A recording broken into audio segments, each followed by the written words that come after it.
மதிப்புக்குரிய பண்டிட் பாலசுப்ரமணிய அவர்கள், ஈசன் ஜோதிட அறக்கட்டளை. இவர் இப்பொழுது என்ன டாப்பிக்கில் பேசுகிறார் அப்படின்னு பார்த்தீங்கன்னா, நம்முடைய லக்ன புள்ளிகளை இயக்கி நமக்கு தேவையான அனைத்தையும் பெறுதல் என்ற தலைப்பில் பேசவிருக்கிறார். செந்தூர் வேலவன் பாதம் பணிந்து, என்னுடைய குருநாதர் தெய்வ திரு முத்தூர் ராமசாமி ஐயா அவர்கள் பாதம் பணிந்து, அர்த்தநாரீஸ்வரர் பாதம் பணிந்து, ஆஞ்சநேயர் பாதம் பணிந்து, காலபைரவர் பாதம் பணிந்து, என்னுடைய தாய் தந்தையரின் பாதம் பணிந்து, மதிப்பிற்குரிய வேலு சிவா ஐயா அவர்கள் நடத்தும் நவசக்தி ஜோதிட குழு சார்பாக நடைபெற்று கொண்டிருக்கின்ற 17வது மாதாந்திர ஜோதிட கருத்தரங்கிற்கு வருகை புரிந்திருக்கும் அனைத்து நல்லுள்ளங்களுக்கும் என்னுடைய நன்றியை வணக்கத்தை உரித்தாக்கி, இன்று எனக்கு கொடுக்கப்பட்டிருக்கும் தலைப்பு லக்ன புள்ளியை இயக்கி அனைத்தையும் பெறுதல்.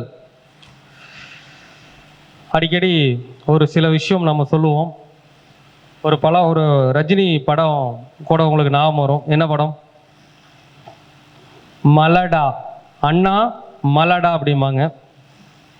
அந்த மாதிரி லக்னம் என்பது அவ்வளவு பெரிய ஒரு சிறப்பம்சத்தை கொண்டது.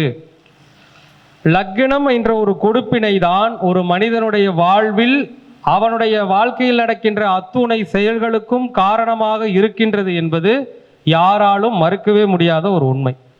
உண்மை இல்லைங்களா? லக்னம் தானே லக்னத்தை வச்சு தானே நம்ம ஜாதகமே கணிக்கிறோம். லக்னம் நம்ம 12 ராசிகள் இருந்தாலும் நாம் பிறக்கும் நேரத்தில் விழுகின்ற அந்த ராசி எதுவோ அதை லக்ன புள்ளியா வச்சு தான் நம்ம லக்ன கணிதம் போட்டு தான் என்ன பண்றாங்க, ஒவ்வொருத்தருக்கும் ஜோதிடம் சொல்கின்றோம். லக்னம் என்பதுதான் தலை. லக்னம் என்னங்க? லக்னம் என்பதுதான் தலை. லக்னம் என்பதுதான் மலை. லக்னம் என்பதுதான் தலை, லக்னம் என்பதுதான் மலை. இதுல ஒரு சிறப்பம்சம் என்ன தெரியுங்களா? நீங்க எல்லாமே பார்த்துருப்பீங்க. நான் இப்ப சொன்னேன் இல்லைங்களா, அண்ணா மலடா அப்படின்னு சொல்றோம் இல்லையா? இதுல ஒரு மிகப்பெரிய ஒரு விசேஷமான நிலை நம்முடைய லக்னத்தில் இருக்கிறது. இருக்கா இல்லைங்களா? இருக்கு. அது என்னது? என்னடா அண்ணாமலை அண்ணாமலைன்னு சொல்லிட்டே இருக்கிறோமே, இந்த அண்ணாமலையாருக்கும் லக்னத்துக்கும் என்ன சம்பந்தம் அப்படின்னு பார்க்கும் பொழுது, லக்னம் என்பது மேஷ லக்னம், காலபுருஷனுடைய முதல் லக்னம். காலபுருஷனுடைய லக்னம் என்னங்க? மேஷம். இந்த மேஷத்துல யார் உச்சமாகறாங்க? சூரியன் உச்சமாகறாங்களா இல்லைங்களா? மேஷத்துல சூரியன் உச்சமாகிறாரு. எந்த நட்சத்திரத்தில் உச்சமாகிறார்? அஸ்வினி நட்சத்திரத்தில் யார் உச்சமாகறாங்க? சூரியன் உச்சமாகறாங்க. நல்லா பாருங்க, லக்னம் என்பது தலை, லக்னம் என்பது மலை. என்னடா அது விசேஷமா இருக்குது, தலை மலை அப்படின்னா? இப்ப நல்லா யோசிச்சு பாருங்க.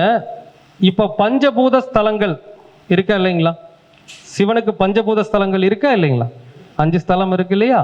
அப்போ பஞ்சபூத ஸ்தலங்கள்ல இந்த சிவபெருமானுக்கு செவ்வாயுடைய ஸ்தலம் எது தெரியணும் இல்லையா? எதுங்க? எல்லாரும் பஞ்சபூத ஸ்தலம் 5 இருக்குதுன்னு சொல்றோம். திருவண்ணாமலை இருக்கு, வரிசையில் சொல்றோம். திருவனைக்காவல் இருக்கு, சிதம்பரம் இருக்கு, காளகஸ்தி இருக்கு, காஞ்சி ஏகாம்பேஸ்வரர் கோயில் இருக்கா இல்லைங்களா? அப்போ இந்த பஞ்சபூத ஸ்தலங்கள்ல சிவனுக்கு இருக்கக்கூடிய ஸ்தலங்கள்ல செவ்வாய்க்கு உண்டான ஸ்தலம் எதுனா திருவண்ணாமலை. எதுங்க? திருவண்ணாமலை. நீங்க பாருங்க, அஸ்வினி நட்சத்திரத்துல யார் உச்சம்? சூரிய பகவான் உச்சம். யாருடைய வீடுங்க அது? செவ்வாய் பகவானுடைய வீடு. அப்பொழுது செவ்வாய் சூரியன் சேர்ந்தாலே திருவண்ணாமலை. என்னங்க? செவ்வாய் சூரியன் சேர்ந்தாலே திருவண்ணாமலை. இப்போ ஒண்ணு வேண்டாங்க, இந்த திருவண்ணாமலைக்கு இன்னொரு பேர் இருக்குது. என்ன பேர் தெரியுங்களா? சூரியமலைன்னு ஒரு பேர் இருக்கு. தெரியுமா தெரியாதுங்களா? திருவண்ணாமலைக்கு என்ன பேருங்க? சூரியமலை அப்படின்னு பேர். அப்ப பாருங்க, அஸ்வினியில் யார் உச்சம்? சூரிய பகவான் உச்சம், செவ்வாயுடைய வீடு. அதனால்தான் திருவண்ணாமலை என்னதுங்க? செவ்வாய் ஸ்தலம். ஓகேங்களா? அப்போ ஏன் பாருங்க, ஒவ்வொரு பெரிய பெரிய அரசியல்வாதிகள் எல்லோருமே அதிகமாக போகக்கூடிய கோவில் எதுங்க? திருவண்ணாமலை கோவில். நீங்க கிரகங்கள், அதாவது 9 நவகிரகங்கள் சொல்லப்பட்டாலும் சூரியனும் சந்திரனும் நம்ம நட்சத்திரங்கள் எடுத்துக்கிறோம், ராகு எதுக்கள் நல்ல கிரகங்கள் எடுத்துக்கிறோம். ஆனா இந்த பஞ்சாங்கத்தில் இருக்கக்கூடிய 5 அங்கங்கள் சொல்றோம் இல்லைங்களா? அதுல எதெல்லாம் வர்றாங்க? செவ்வாய், சுக்கிரன், புதன், குரு, சனி வராங்களா? அந்த மாதிரி பஞ்சபூத ஸ்தலங்களை 5ஆ பிரிச்சிருக்கிறோம். அதுல திருவண்ணாமலை ஸ்தலம் தான் என்னதுங்க? செவ்வாய்க்கான ஸ்தலம். ஓகேங்களா? அப்போ ஒரு ஜாதகத்தில் ஒரு ஜாதகத்தில் செவ்வாயும் சூரியன் இணைந்து நல்ல நிலைமையில் இருக்கிறார்களோ அவர்கள் எல்லாம் திருவண்ணாமலை சென்று வருகின்ற பொழுது ஒரு பரிபூரணமான யோகத்தை நிச்சயமாக அடைவார்கள். ஓகேங்களா? அப்ப கணக்கு வந்துருச்சுங்களா? லக்னம் என்பது தலை. தலைனா யாருங்க? சூரியன். தலைனா என்னங்க? சூரியன் தானே சொல்றாங்கல்ல. அவர் யார் தெரியுமா? எங்க ஏரியாவில் ஒரு பெரிய தலை அப்படிங்கிறாங்க. தலைனா யாருங்க? சூரியன் தான் தலை. சூரியன் தான் தலை. அப்ப அந்த சூரியன் எதுல உச்சமாகிறாருங்க? அஸ்வினி நட்சத்திரத்துல செவ்வாய் பகவானுடைய வீட்டுல உச்சமாகிறாரு. அப்போ ஒருவன் தலைவனாக வேண்டும் என்றால் அவன் அண்ணாமலையாரை கும்பிட வேண்டும். யார் பார்க்கணுங்க? தலைவராக வேண்டும் என்றால் அண்ணாமலையை பிடிக்க வேண்டும். அண்ணாமலையை பிடிக்க வேண்டும் அப்படிங்கிறதாம். சரிங்களா? அப்போ லக்னம் என்பது அவ்வளவு பெரிய சிறப்பம்சத்தை கொண்டது. ஒரு மனிதனுடைய வாழ்க்கையிலைங்க சார், நீங்க வேணா பாருங்க, முதல்ல ஒரு மனிதனுடைய விருப்பம்னு ஒன்று இருக்குதா இல்லைங்களா?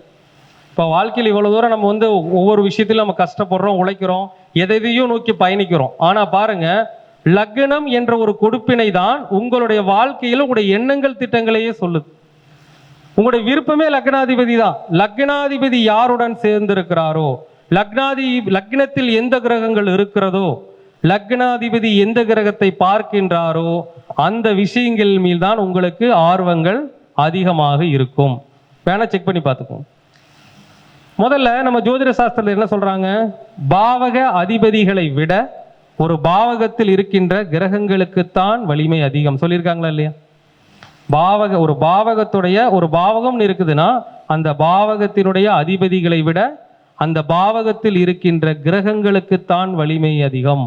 அப்ப நம்ம என்ன சொல்றோம் அப்படின்னு பாத்தீங்கன்னா, ஒரு ஜாதகத்தில் ஒரு ஜாதகத்தில் லக்னத்தில் கிரகம் இருக்கிறதோ, ஒரு ஜாதகத்தில் லக்னத்தை அதிகமாக கிரகங்கள் பார்க்கிறதோ அந்த ஜாதகம் தான் யோக ஜாதகம். வேணா செக் பண்ணிக்கோங்க. லக்னத்திலையும் கிரகம் இல்லை, லக்னத்திலையும் கிரகம் பார்க்கலைன்னா என்ன ஆகும்? ஒரு ஜாதகத்துல லக்னத்திலையும் கிரகம் இல்லைங்க சார், லக்னத்தை எந்த கிரகமே பார்க்கலைன்னா அந்த ஜாதகம் என்ன ஆகும்? காலம் முழுக்க கஷ்டப்படுவாரு. அவர் உழைக்கிறதெல்லாம் அடுத்தவங்க அனுபவிப்பாங்க, அவருக்குன்னு இது அனுபவிச்சுக்க மாட்டார். செக் பண்ணி பாருங்க, எத்தனை ஜாதகம் வேணாலும் செக் பண்ணி பாருங்க, கரெக்டா இருக்கும். அப்ப லக்னம் என்ற ஒரு கொடுப்பினை ரொம்ப ரொம்ப அவசியம். அப்ப லக்னம்னா என்ன சொன்னங்க? லக்னம் தான் தலை, லக்னம் தான் மலை, லக்னம் என்பதுதான் நீங்கள் பிறந்த ஊர். நீங்க எந்த இடத்துல பிறக்கிறீங்களோ அதை வச்சுதான் லக்னம் கணிக்கிறோம். அப்ப நீங்க பிறந்த ஊர் தான் என்னங்க? லக்னம். அதே மாதிரி ஒரு மனிதனுடைய பேர், நேம் ஃப்ரேம்னு ஒன்று இருக்குது இல்லையா? ஒருத்தர் வந்து இந்த சமுதாயத்தில் ஒரு நேம் ஃப்ரேமோட ஒரு பெரிய ஒரு சொல்லுவாங்க இல்லையா, அவர் அந்த ஏரியாவில் டான் அப்படின்னு சொல்லுவோம் இல்லையா? அந்த மாதிரி ஒரு ஜாதகத்தில் ஒரு புகழ் வேணும்னாலும் சரி, ஒரு அவமானம் ஏற்படுறதா இருந்தாலும் அது எதை தான் சொல்லுங்க? லக்னம் தான் சொல்லும். அப்போ உங்களுடைய பேர் என்ன, உங்களுடைய பெயருடைய சூழ்நிலை எப்படி இருக்குது, எந்த அளவுக்கு அந்தஸ்தா வாழ்றீங்கன்னு சொல்றது எதுங்க? லக்ன பாவகம். அதே மாதிரிங்க, எந்த ஒரு விஷயங்கள் உங்கள் மேல் பதிவு செய்யப்பட்டாலும், இப்போ நிறைய ரிஜிஸ்ட்ரேஷன்லாம் பண்ணுறோம் இல்லையா? ரிஜிஸ்ட்ரேஷன் 3ஆம் பாவகம், அது விஷயம் இல்லைங்க, உங்கள் பேர் பதிவாகுதா இல்லையா? அப்போ எந்த ஒரு பேர் நீங்கள் ரிஜிஸ்ட்ரேஷன் பண்ணாலும் அங்கே என்ன சம்மந்தப்படும்? லக்னம் என்பது நிச்சயமாக சம்பந்தப்படும்.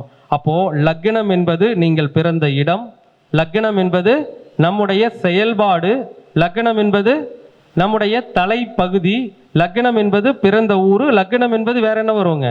உங்களுடைய நேம் ஃப்ரேம். நீங்க வாழ்க்கையில எந்த அளவுக்கு உயர்ந்து இருக்கீங்க, எந்த அளவுக்கு தாழ்ந்து இருக்கீங்கன்னு சொல்றது என்னதுங்க? லக்னம் என்ற ஒரு விஷயம். அப்போ முதல்ல லக்னத்தில் இருக்கின்ற கிரகங்கள் முதல்ல பாருங்க. இத்தனை பேர் வந்திருக்கீங்க, உங்க ஜாதகத்துல முதல்ல பாருங்க, லக்னத்துல எந்த கிரகம் இருக்குதோ அந்த கிரகத்து மேல உங்களுக்கு அலாதி பிரியம் இருக்கும். S or no? செக் பண்ணி பாருங்க. நீங்க எந்த லக்னத்து மேல நீங்க பிறந்திருக்கலாம், அது வேற விஷயம். உங்களுக்கு எதன் மேல பிரியம் ஜாஸ்தினா, லக்னத்துல எந்த கிரகம் இருக்குதோ அது மேலதான் உங்களுக்கு பிரியம் ஜாஸ்தி. யாராச்சும் ஒருத்தர் லக்னம் சொல்லுங்க, லக்னத்துல கிரகம் இருக்கிறவங்க யாரோ ஒருத்தர் லக்னம் சொல்லுங்க. அது நடக்குது நடக்காது ரெண்டாவது விஷயம். உங்க ஜாதகத்துல லக்னத்துல யாருக்கும் சார் ஒருத்தருக்குமே லக்னத்துல கிரகம் இல்லையா? ஐயா என்ன கிரகம் இருக்குது? மிதுன லக்னத்துல செவ்வாய் இருக்கிறார். அப்ப செவ்வாய் யாருங்க சார்? 6ஆம் அதிபதி தானே. மிதுன லக்னத்துக்கு யாருன்னு பாருங்க, 6ஆம் அதிபதி தானே செவ்வாய், லாபாதிபதி தானே செவ்வாய், 2 பேர் தானே செவ்வாய். இப்போ 6ஆம் இடம்னா என்ன சொல்லுவோம்? வேலையை சொல்லுவோமா? ஒரு வேலைக்கு போய் நல்லா சம்பாதிக்கணும், வேலை பார்த்து நல்லா உழைக்கணுங்கிற அவருடைய விருப்பம் அதிகமாக இருக்குமா இருக்காதா? அது உண்மைதான், அதுதான் விஷயம். நம்ம ஜாதகத்துல லக்னத்துல எந்த கிரகம் இருக்குதோ அப்போ வேலைக்கு போய் சம்பாதிக்கணும் அப்படிங்கிற ஒரு எண்ணங்கள் அதிகமாக இருக்கும். புரிஞ்சுக்கோங்க. ஏன்னா அந்த லக்னம் என்பது நம்முடைய எண்ணங்களை பிரதிபலிக்கக்கூடியது. அப்ப லக்னத்தில் எந்த கிரகம் இருக்கிறதோ அந்த கிரகம் தான் என்ன சொல்லுதுங்க, உங்களுடைய விருப்பம் என்ன, நீங்க எது மேல ஆசைப்படுறீங்கிறத சொல்லும். என்ன பண்ணுங்க, எது மேல நம்ம ஆசைப்படுறதுன்னு சொல்றது எதுங்க, லக்னத்தில் இருக்கக்கூடிய கிரகம் தான். ஒரு ஜாதகத்துல 10ஆம் அதிபதி லக்னத்தில் இருக்குன்னா கேளுங்க கூப்பிட்டு. சின்ன வயசுல அவர் ஜெயிச்சாரு தோத்தாரு அது விஷயம் இல்ல, 10ஆம் அதிபதி லக்னத்திற்கு என்ன நினைப்பாங்க சின்ன வயசுல, 10ஆம் அதிபதி லக்னத்துக்கு என்ன நினைச்சிருப்பாங்க, என்ன செஞ்சிருப்பாங்க, சொந்த தொழில் செய்யணும், சொந்த தொழில் செஞ்சு பொருளாதார ரீதியா நல்லா முன்னேறணும் நினைச்சிருப்பாங்களா மாட்டாங்களா? அதை செஞ்சு ஜெயிச்சவங்களும் இருப்பாங்க, தோத்தவங்களும் இருப்பாங்க. அதெல்லாம் ஜாதகத்துடைய நிலையை பொறுத்தது. ஆனா அவர்களுக்கு சொந்த தொழில் செய்ய வேண்டும் என்ற எண்ணம் அதிகமாக கட்டாயமாக இருக்கும். புரியுதுங்களா?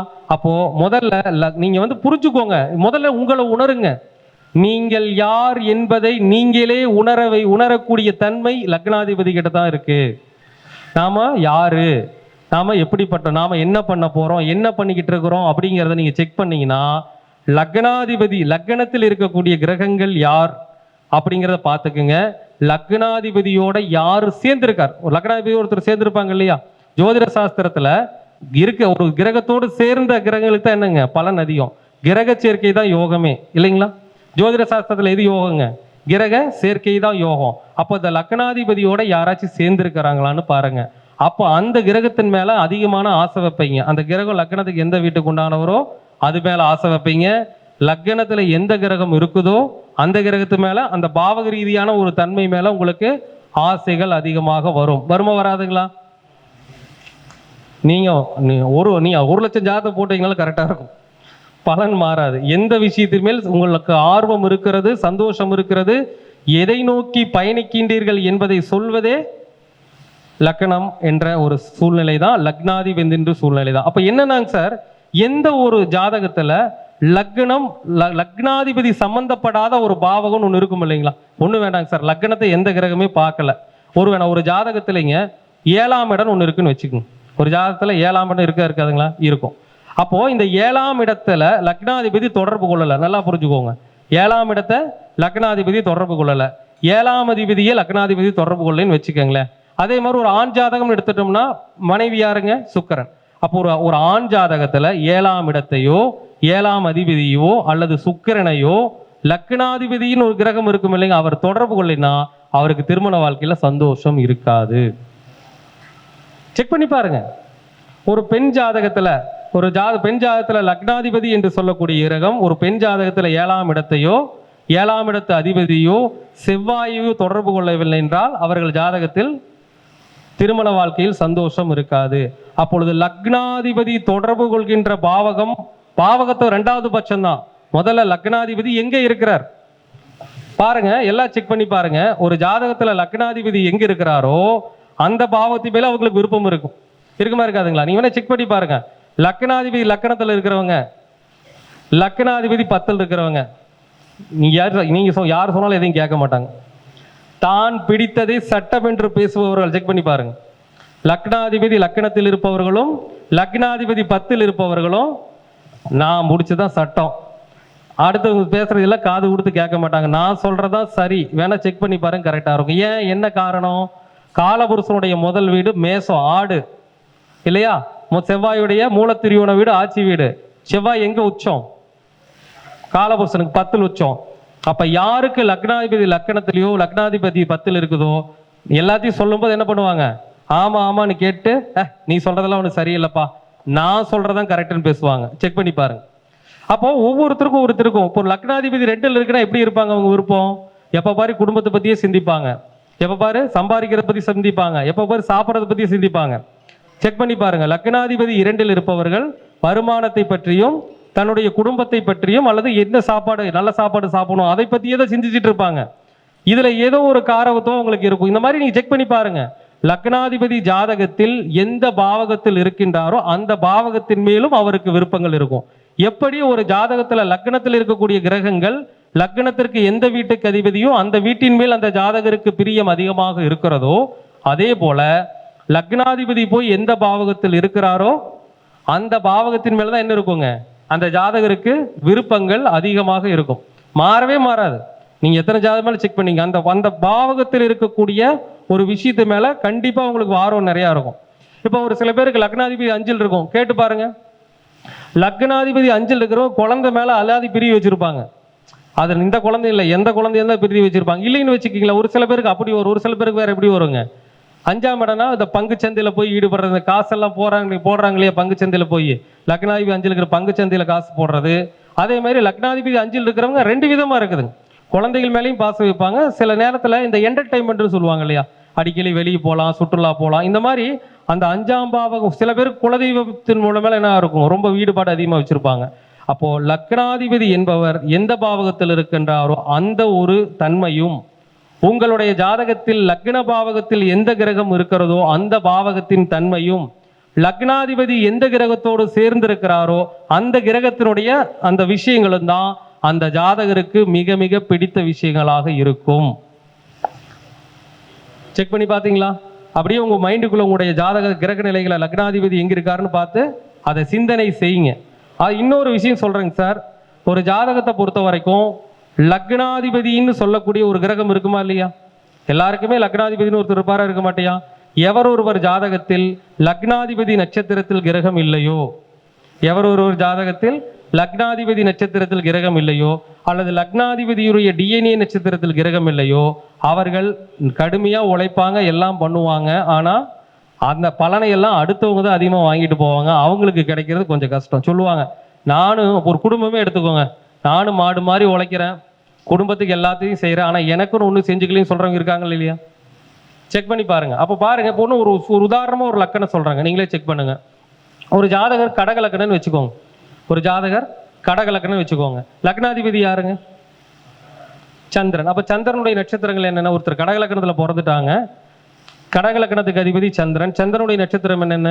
ரோகிணி, அஸ்தம், திருவோணம். அப்போ இந்த 3 நட்சத்திரத்திலே அவருக்கு கிரகம் இல்லை. ஒரு பாயிண்ட். சந்திரனுடைய டிஎன்ஏ நட்சத்திரம் என்னென்னங்க? பரணி, மகம், கேட்டை, உத்திரட்டாதி. அப்போ இந்த 4 நட்சத்திரத்திலே அவருக்கு கிரகம் இல்லை. அப்போ இந்த 7 நட்சத்திரத்திலையுமே அவருக்கு கிரகம் இல்லைன்னா அவர் எல்லாம் பாடுபடுவார், உழைப்பார், எல்லாம் பண்ணுவாருங்க. ஆனால் அந்த உழைப்பினுடைய பலனை அவர் தனக்குன்னு முழுசாக அனுபவிச்சுக்க மாட்டார். வேணா செக் பண்ணி பாருங்க. அடுத்தவங்களுக்கு தான் என்ன பண்ணுவாருங்க, அவர் உழைப்பு அடுத்தவங்களுக்கு சந்தோஷப்படுத்த, அவங்க குடும்பம் நல்லா இருக்கும். அவருக்குன்னு ஒன்று சொல்லுவாங்க இல்லையா, மாடு மாதிரி உழைக்கிறான்டா, காலையில் 6 மணிக்கு போனால் நைட் 8 மணிக்கு தான்டா வரானா, வந்தால் படுத்துங்கிறான், மறுபடியும் காலையில் எந்திரிச்சிட்டு போகிறான். குடும்பம் குட்டி புள்ள குழந்தைகள்லாம் நல்லா இருக்குது, இவன் உழைச்சிக்கிட்டே இருக்கிறான், மாடு மாதிரி உழைச்சிக்கிட்டு தானே இருக்கணும், தவிர அவனுக்கு ஒன்றே அனுபவிச்சுக்கிறது இல்லை, ஒரு விசேஷ காட்சிக்கு போகிறது இல்லை, அந்த மாதிரி சொல்கிறாங்க இல்லையா? அப்போ ஒரு ஜாதகத்தில் லக்னாதிபதி நட்சத்திரத்தில் அல்லது லக்னாதிபதியுடைய டிஎன்ஏ நட்சத்திரத்தில் கிரகம் இருந்தால்தான் அந்த ஜாதகர் என்ன பண்ண முடியுங்க, தனக்குன்னு சில விஷயங்களை அனுபவித்து கொள்ள முடியும். அப்ப லக்னம் என்பது அவ்வளவு ஒரு பவர்ஃபுல்லான ஒரு விஷயங்கிறத யாருமே மறந்துடக்கூடாது. சரிங்க, இப்போ இந்த லக்னத்தின் வழியா என்ன விஷயத்தை நம்ம தெரிஞ்சுக்க முடியும் அப்படின்னா, ஒரு மனிதனுடைய லக்ன புள்ளி தான் அவனை இயக்குகிறதுன்னு உங்களுக்கு எத்தனை பேருக்கு தெரியும்? ஒரு மனிதனுடைய லக்னம் என்ற புள்ளி தான் அவனுடைய வாழ்க்கை நகர்வுகளை கொண்டு செல்கிறது அப்படிங்கிறது பல பேருக்கு தெரியறது இல்லை. எல்லாரும் ஒரு லக்னத்தில் பிறந்திருப்பீங்களா இல்லையா?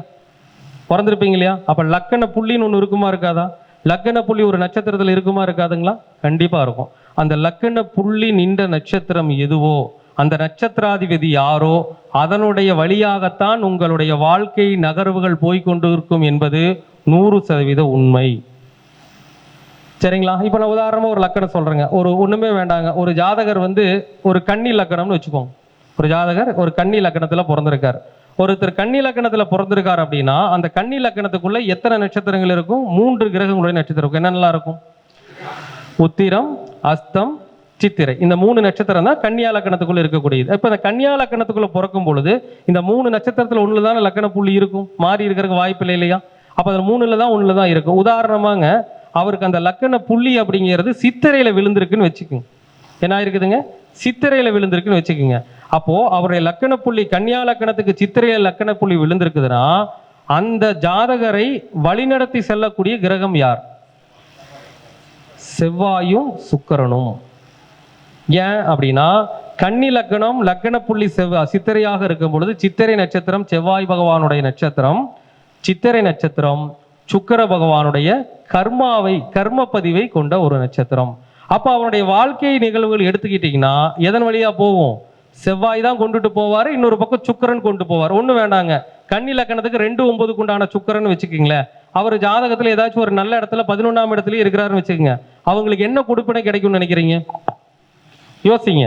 கன்னியா லக்கணத்தில் பிறந்திருக்காங்க, லக்கண புள்ளி சித்திரையில் விழுந்திருக்கு, 2-9 உண்டான சுக்கிரன் வந்து லக்கணத்துக்கு 11ஆம் இடத்துல லாபஸ்தானத்தில் இருக்கிறாருன்னா அவருக்கு எப்படி கொடுப்பினை அமையும் அப்படின்னா ஒன்றும் இல்லைங்க, அவங்க அப்பாவே அவங்க தேவையான சொத்தையெல்லாம் சேர்த்து வச்சுட்டு போயிருப்பார் இல்லையா? 9ஆம் இடம் அப்பா இல்லையா? 11ஆம் இடம் லாபஸ்தானம் இல்லையா? அப்போ அவனும் அவங்க அப்பா சொத்தை சேர்த்து வச்சுட்டு போயிருப்பாரு. இல்லைன்னா இவரு தன்னுடைய என்ன பண்ணுவாருங்க, சுய உழைப்பின் மூலமாக எந்த வகையிலன்னு பார்த்தீங்கன்னா சுக்கிரன் எந்த வீட்டுக்கு உண்டானவர்? 2ஆம் வீட்டுக்கும் 9ஆம் வீட்டுக்கு உண்டானவர். அப்போ அவங்க குடும்பத்தில் இருக்கக்கூடிய உறுப்பினர்கள் இருப்பாங்க இல்லையா? அப்ப கல்யாணம் முடிச்சாருன்னா யாருங்க? மனைவி. அப்ப மனைவி மூலமாக நல்ல சம்பாத்தியம். சுக்கிரனா மனைவி தானே. அப்ப மனைவி மூலமாக நல்ல சம்பாத்தியம் பெற்றிருப்பாரு, மனைவி நல்லா சப்போர்ட் பண்ணுவாங்க, அதனால வாழ்க்கையில உயர்ந்து வருவார். இன்னொன்று 9ஆம் இடம் என்னது? டீச்சிங் இல்லையா? ஒருத்தருக்கு சொல்லி கொடுக்குறது, அவர் டீச்சிங்ல இருப்பாரு. டீச்சிங் துறையின் மூலமாக எந்த ஒரு வேலையா இருந்தாலும் அது டீச் பண்றதுன்னு ஒன்று இருக்கும் இல்லையா? அது டீச் பண்ணி அவர் வாழ்க்கையில உயர்ந்து வந்துட்டு இருப்பார். இதெல்லாம் பிராக்டிக்கலா பார்த்தீங்கன்னா உண்மையான விஷயமா இருக்கும். சரி, அதே மாதிரி செவ்வாயும் பார்க்கணும் இல்லைங்களா? சித்திரையில் இருக்கும்போது செவ்வாய் அப்படிங்கிறவர் யாரு?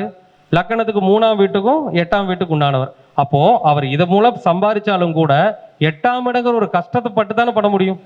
லக்கணப்புள்ளி சித்திரையில் இருக்கும் பொழுது கன்னி லக்கணத்துக்கு செவ்வாய் யாருங்க? 8ஆம் வீட்டுக்கு அதிபதி. அப்போ என்ன ஆகும்? கண்டிப்பா அவர் 8ஆம் இடத்தினுடைய அந்த கஷ்டத்தை பட்டு தான் இதை அடைய முடியுங்கிற சூழ்நிலையை வந்து நாம தெரிஞ்சுக்கணும். இதே நம்ம ஒரு ஜோதிடராகவே இருக்கிறாருன்னு வச்சுக்கோங்க, கன்னியா லக்கணத்தில் பிறந்திருக்காரு, சித்திரை நட்சத்திர லக்கண புள்ளினா 3-8 கூடிய செவ்வாயுடைய நட்சத்திரத்தில் லக்கண புள்ளி, 2-9 உண்டான சுக்கிரனுடைய நட்சத்திர டிஎன்ஏ நட்சத்திரம். அப்ப என்ன பண்ணுவாருங்க, அவர் ஜோதிடம் படிச்சு ஜோதிடம் சொல்லி அதன் மூலமா என்ன பண்ணுவாருங்க, நிறைய மாணாக்கர்கள் உருவாக்குவார், நிறைய சொல்லி கொடுத்துட்டு இருப்பார். கரெக்டா இருக்கும், நீங்க போய் கேட்டு பாருங்க, அந்த பலன்கள் வந்து மாறவே மாறாது. அப்ப லக்ன புள்ளி என்பது ஒரு மனிதனுடைய கொடுப்பினை.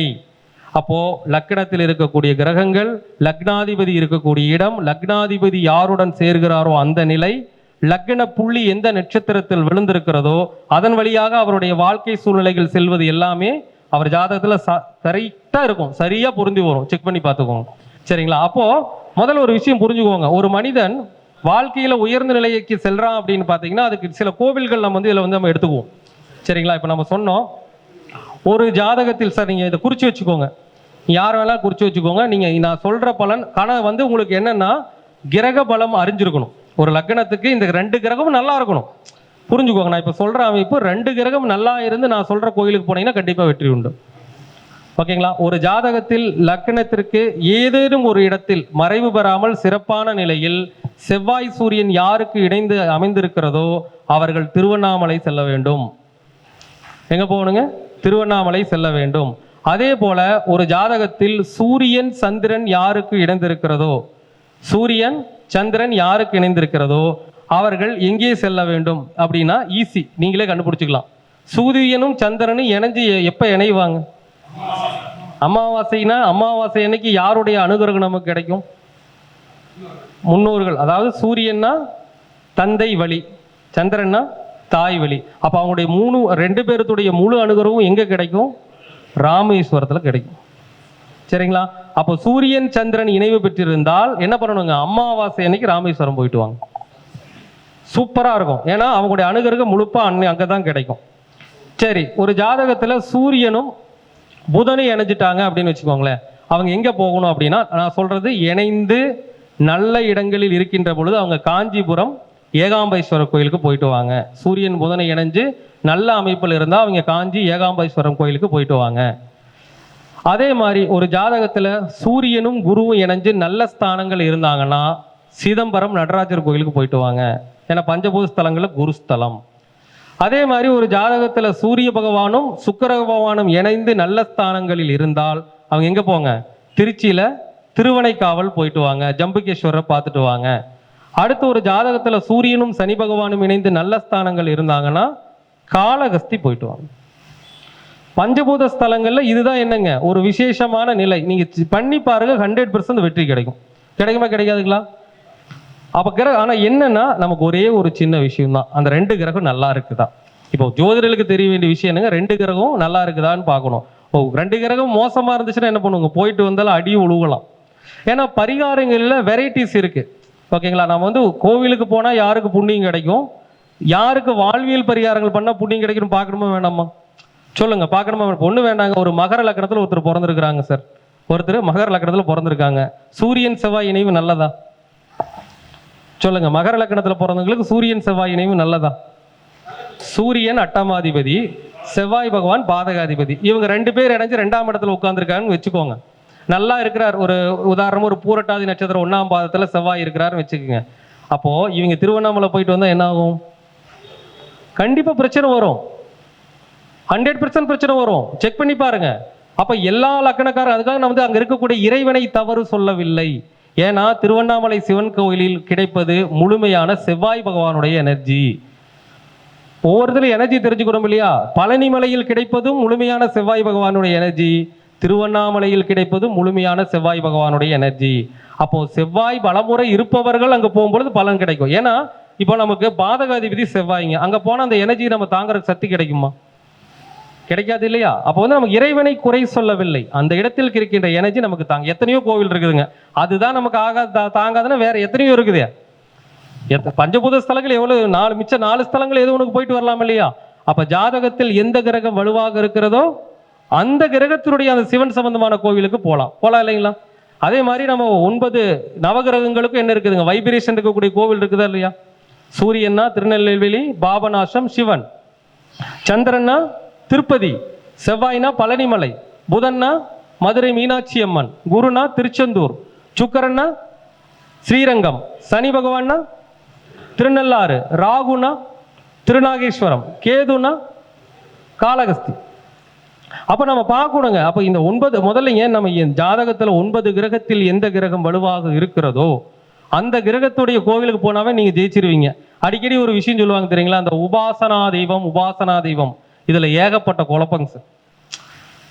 அது இல்லைங்க, ஆணுக்கு குருவுக்கு 11ஆம் இடத்தை பார்க்கணும், பொண்ணுக்கு சுக்கிரனுக்கு 11ஆம் இடத்தை பார்க்கணும், இல்ல 9ஆம் இடத்தை பார்க்கணும். ஒண்ணும் பார்க்க வேணாங்க. என்னங்க, ஒண்ணுமே பார்க்க. உபாசனை கடவுள்னா என்ன, அதனுடைய மீனிங் என்ன? நமக்கு கேட்டதை கொடுக்கக்கூடிய, அருள் பாலிக்கக்கூடிய ஒரு கிரகம் தான் உபாசனை கிரகம். அப்போ நாம அந்த கிரக வலிமைன்னு ஒண்ணு இருக்குது இல்லையா? 9 கிரகத்தில் எந்த கிரகம் வலிமையாக இருக்கிறதுங்கிறத நிர்ணயம் பண்ணிக்கிட்டு அந்த கிரகத்துடைய அதிதேவதையை பிடிச்சாலே போதும். அதுவே உங்களுக்கு எல்லாத்தையும் செஞ்சிடும். ஒரு ஜாதகத்துல குரு நல்லா இருக்குது, 9 கிரகத்துல குரு நல்லா இருக்குன்னா திருச்செந்தூர் போனாலே போதும். நீங்க வேற உபாசனை தெய்வமா பிடிக்க வேண்டியதில்லை. அதை விட்டு போட்டு குருவுக்கு 11ஆம் இடத்துல இருக்கக்கூடிய புள்ளியை மைய புள்ளி வைக்கணும், சுக்கரனுக்கு 11, அதெல்லாம் ஒண்ணுமே தேவை. உபாசனை கடவுள்னாவே நமக்கு முழுமையான அருளாசையை வழங்கக்கூடிய கிரகம் தான் உபாசனை கிரகம். அப்ப எந்த கிரகம் நன்றாக இருக்கிறதோ அந்த கிரகத்தினுடைய அதிதேவதை அல்லது அந்த கிரகத்திற்கான எனர்ஜி இருக்கிற இடத்துக்கு போயிட்டு வந்தாலே என்ன ஆயிடும், நமக்கு முழுமையான அனுகிரகம் கிடைக்க போகுது. ஏன் நம்ம தேவையில்லாம அதை போய் பயன்படுத்திட்டு இருக்கணும்? அப்போ இந்த மாதிரி ஒரு சில சூட்சமங்கள் சார் லக்னத்துல ஒளிஞ்சு கிடக்குது. சரிங்களா? அதுவும் பாத்தீங்கன்னா இப்ப நான் சொன்ன கிரக இணைவெல்லாம் இருக்குது பாத்தீங்களா, லக்னத்துல இருந்துச்சுன்னு வச்சுக்கோங்க. இப்ப சொன்ன இல்லைங்களா, சூரியன் செவ்வாய்க்கு திருவண்ணாமலை, இப்ப வரிசையில சொன்ன இல்லைங்களா, சூரியன் செவ்வாய்க்கு திருவண்ணாமலை, சூரியன் சந்திரனுக்கு ராமேஸ்வரம், சூரியன் புதனுக்கு காஞ்சி ஏகாம்பேஸ்வரர் கோவில், சூரியன் குருவுக்கு சிதம்பரம், சூரியன் சுக்கிரனுக்கு இங்க திருவனைக்காவல், அதே மாதிரி சூரியன் சனிக்கு காளகஸ்தி சொன்னோம் இல்லைங்களா. இந்த இணைவுகள் லக்கணத்தில் இருந்து 2 கிரகம் சிறப்பா இருந்தான்னு வச்சுக்கோங்க, 100% இல்ல 1000% உங்களை வாழ்வில் ஒரு பெரிய மனிதனாக அந்த கோவில் ஆக்கிவிடும் அப்படிங்கிறதா உண்மை.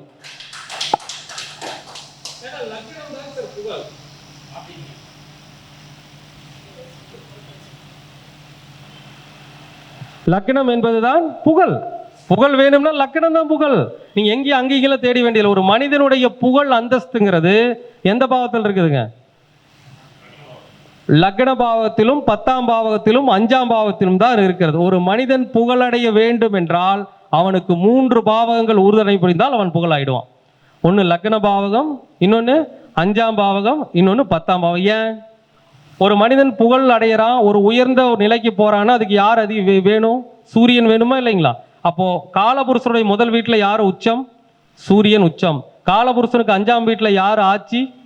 சூரியன் ஆட்சி. காலபுருஷனுக்கு 10ஆம் இடத்துல யார் திக்பலம்?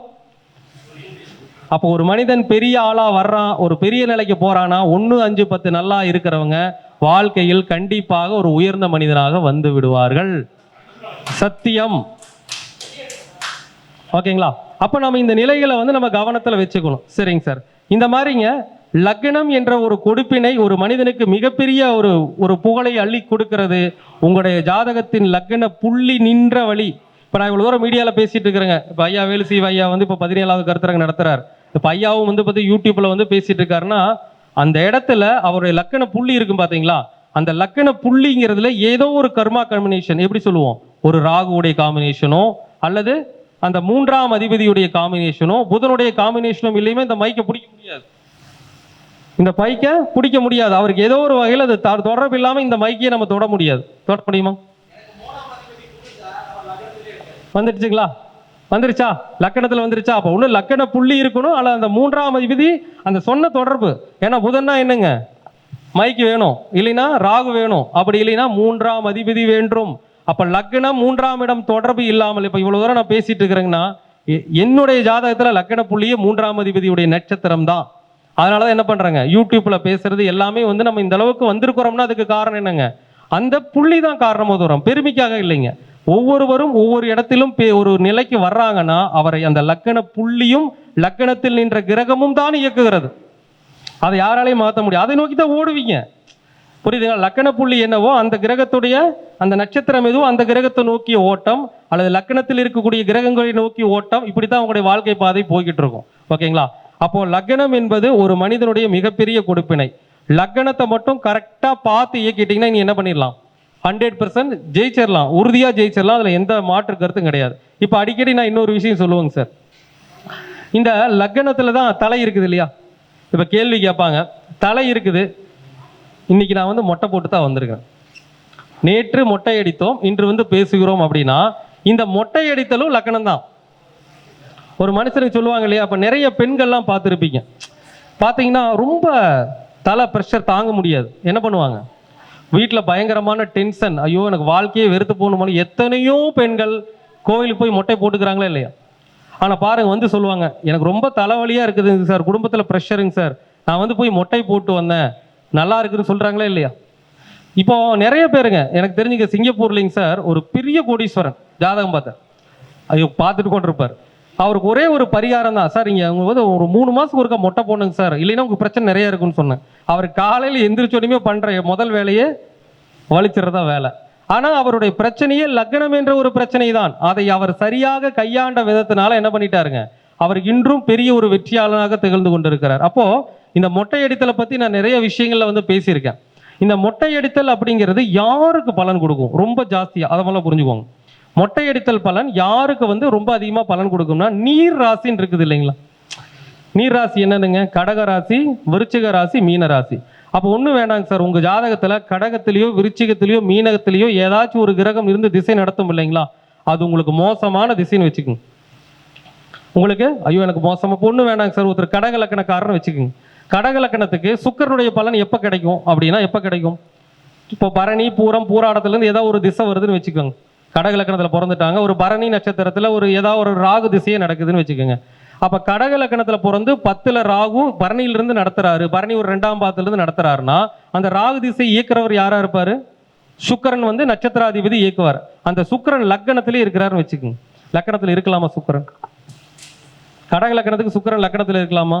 அவர் மிக கடுத்த பாதகாதிபதி. அப்போ அவர் அந்த ராகு திசையில் மொட்டையடித்து கொண்டே இருக்க வேண்டும். வெள்ளிக்கிழமை நாளில் மொட்டை அடிக்கணும். உடனே நம்மளால யூடியூப் பார்த்துட்டு சொல்லுவாங்க, என்ன சார் வெள்ளிக்கிழமை நாளில் மொட்டை அடிக்கிறதா, அடிச்சா தான் அந்த திசையில பலன். ஓகேங்களா? அப்போ நீங்க மொட்டை அடித்தல் பரிகாரம் அப்படிங்கிறது சிம்பிளுங்க சார். இப்போ நீங்க எல்லாருமே, நம்ம பொதுவாகவே எல்லாருக்குமே ஒரு விஷயத்த சொல்லிடுறேன், கடகம் மீனம் விருச்சிகம் செக் பண்ணிக்கோங்க. கடகம் மீனம் விருச்சிகம், இந்த கடகம் மீனம் விருச்சிகத்தில் உங்களுக்கு ஒரு கிரகம் இருக்குது அப்படின்னு வச்சுக்கோங்க, ஏதாவது ஒரு கிரகம் நிற்குது. நான் வந்து வரிசையில் சொல்லிடுறேன், யாருக்காச்சும் சூரிய திசை நடக்குதான்னு பாருங்க. யாருக்காச்சும் சூரிய திசை நடக்குதுங்களா? யாருக்காச்சும் சூரிய திசை நடக்கிறதா? இல்ல. சூரிய திசை நடக்கும் போது வேதகனாக செயல்படுவர் யாருன்னா சுக்கிரன். அப்ப யாருக்கு சூரிய திசை நடந்தாலும் சரிங்க சார், யாருக்கு சூரிய திசை நடந்தாலும் சரிங்க, அவங்களுக்கு அந்த சூரியனுக்கு எதிரியா வந்து யார் இருப்பாங்க, சுக்கிரனா இருப்பார் இல்லையா? அப்ப சுக்கிரன் லக்கணத்துல உட்கார்ந்து இருக்காருன்னா நீங்க வெள்ளிக்கிழமை மொட்டை அடிச்சிருங்க, சுக்கிரனுடைய தோஷம் நிவர்த்தி ஆயிடும். புரியுதுங்களா? அப்போ ஜாதகத்துல சூரிய திசை நடக்கிறவங்களுக்கு நான் சொல்றேன், எந்த இடத்துலங்க, லக்கணத்தில், அதுவும் எந்த லக்கணமா இருக்கணும், கடகமோ விருச்சிகமோ மீனமாவோ இருந்து ஓகேங்களா? உங்களுக்கு சூரிய திசை யாருக்கு வேணாலும் நடக்கட்டும், அவங்களுக்கு லக்னம் கடகமாகவோ விருச்சிகமாகவோ மீனமாகவோ இருந்து அவர்களுக்கு சுக்கிரன் லக்கணத்தில் இருந்தால், அதான் சொல்றது கடக விருச்சிக மீனத்திலேயே இருந்தா வெள்ளிக்கிழமை மொட்டை அடிச்சுக்கிட்டே வாங்க, நல்ல பலன் நடக்கும். சரிங்களா? அதே மாதிரி ஒருத்தருக்கு சந்திர திசை நடக்குது அப்படின்னு வச்சுக்கோங்க. ஒருத்தருக்கு சந்திர திசை நடக்குது, அவங்க கடக லக்கணமாவோ விருச்சிக லக்கணமாவோ மீன லக்கணமாவோ இருந்து லக்கணத்துல சூரியன் இருந்தால் ஞாயிற்றுக்கிழமை அன்னைக்கு மொட்டை அடிச்சுக்கோங்க. ஒருத்தருக்கு செவ்வாய் திசை நடக்குது, அவருங்க கடக லக்கணமாவோ விருச்சிக லக்கணமாவோ மீன லக்கணமாவோ இருந்து அவங்களுக்கு புதன் லக்கணத்துல இருந்தால் மொட்டை அடிச்சுக்கோங்க. ஒருத்தருக்கு புதன் திசை நடக்குது, அவங்க கடகமோ விருச்சிகமோ மீனமாவோ இருந்து அவங்களுக்கு செவ்வாய் லக்கணத்துல தான் மொட்டை அடிச்சுக்கோங்க. அடுத்து குரு திசை நடக்குது, அவங்களுக்கு குரு திசை கடகமோ மீனமோ விருச்சிக லக்கணமாவோ இருந்து லக்கணத்துல சூரியன் இருந்தால் மொட்டை அடிச்சுக்கோங்க. ஒருத்தருக்கு சுக்கிர திசை நடக்குது, ஓகேங்களா, சுக்கிரனுக்கு எதிரி யாருங்க? சனி பகவான். அப்போ அவங்க கடக லக்கணமாவோ விருச்சிக லக்கணமாவோ மீன லக்கணமாவோ இருந்து சுக்கிர திசை நடந்து லக்கணத்துல சனி பகவான் இருந்து என்ன பண்ணிக்கலாம்? மொட்டை அடிச்சுக்கலாம். என்ன கிழமை கொடுக்கணும்? அடிக்கணும், சனிக்கிழமை நாள் அடிக்கணும். அடுத்து சனி திசை நடக்குது, கடக லக்கணமாவோ விருச்சிக லக்கணமாவோ மீன லக்கணமாவோ இருந்து அவங்களுக்கு லக்கணத்துல செவ்வாய் இருந்தா செவ்வாய்க்கிழமைக்கு மொட்டை அடிச்சுக்கணும்.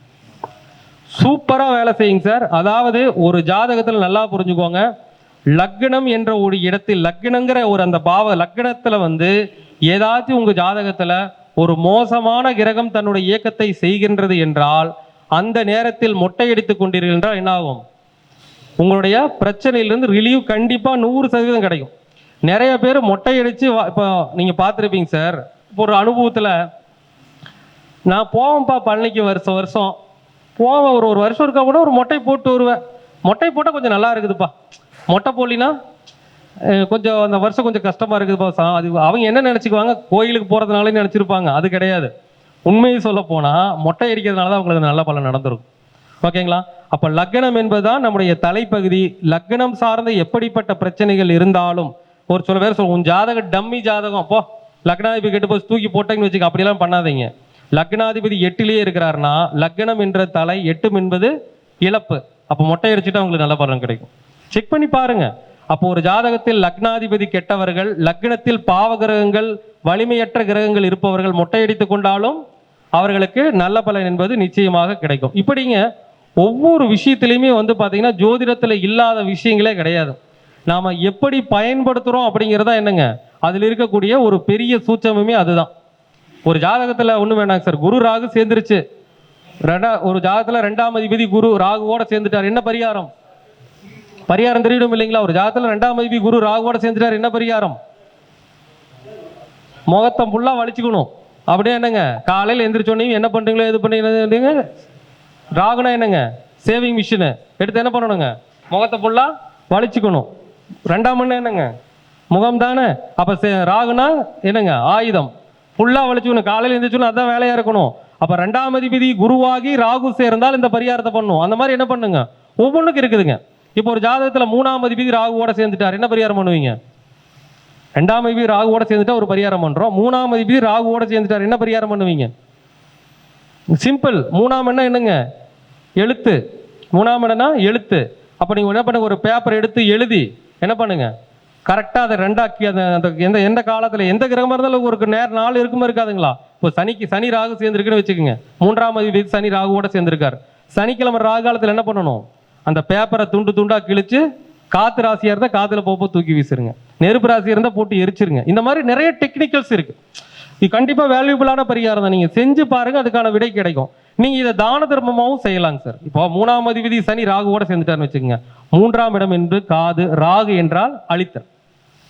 அப்போ என்னதுங்க, காது கேளாதவர்கள். 3ஆம் அதிபதியோடு ராகு சேர்ந்தால் காது கேளாதவர்கள், என்ன பரிகாரம்?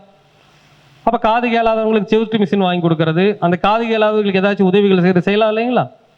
பரிகாரங்கள் கை மேலே இருக்குது, ஒவ்வொன்றுக்கு இருக்குதுங்க. இப்போ ஒரு ஜாதகத்தில் நிறைய பேர் சொல்லுவாங்க செவ்வாய் தோஷம் சார், குறிச்சு வச்சுக்கோங்க.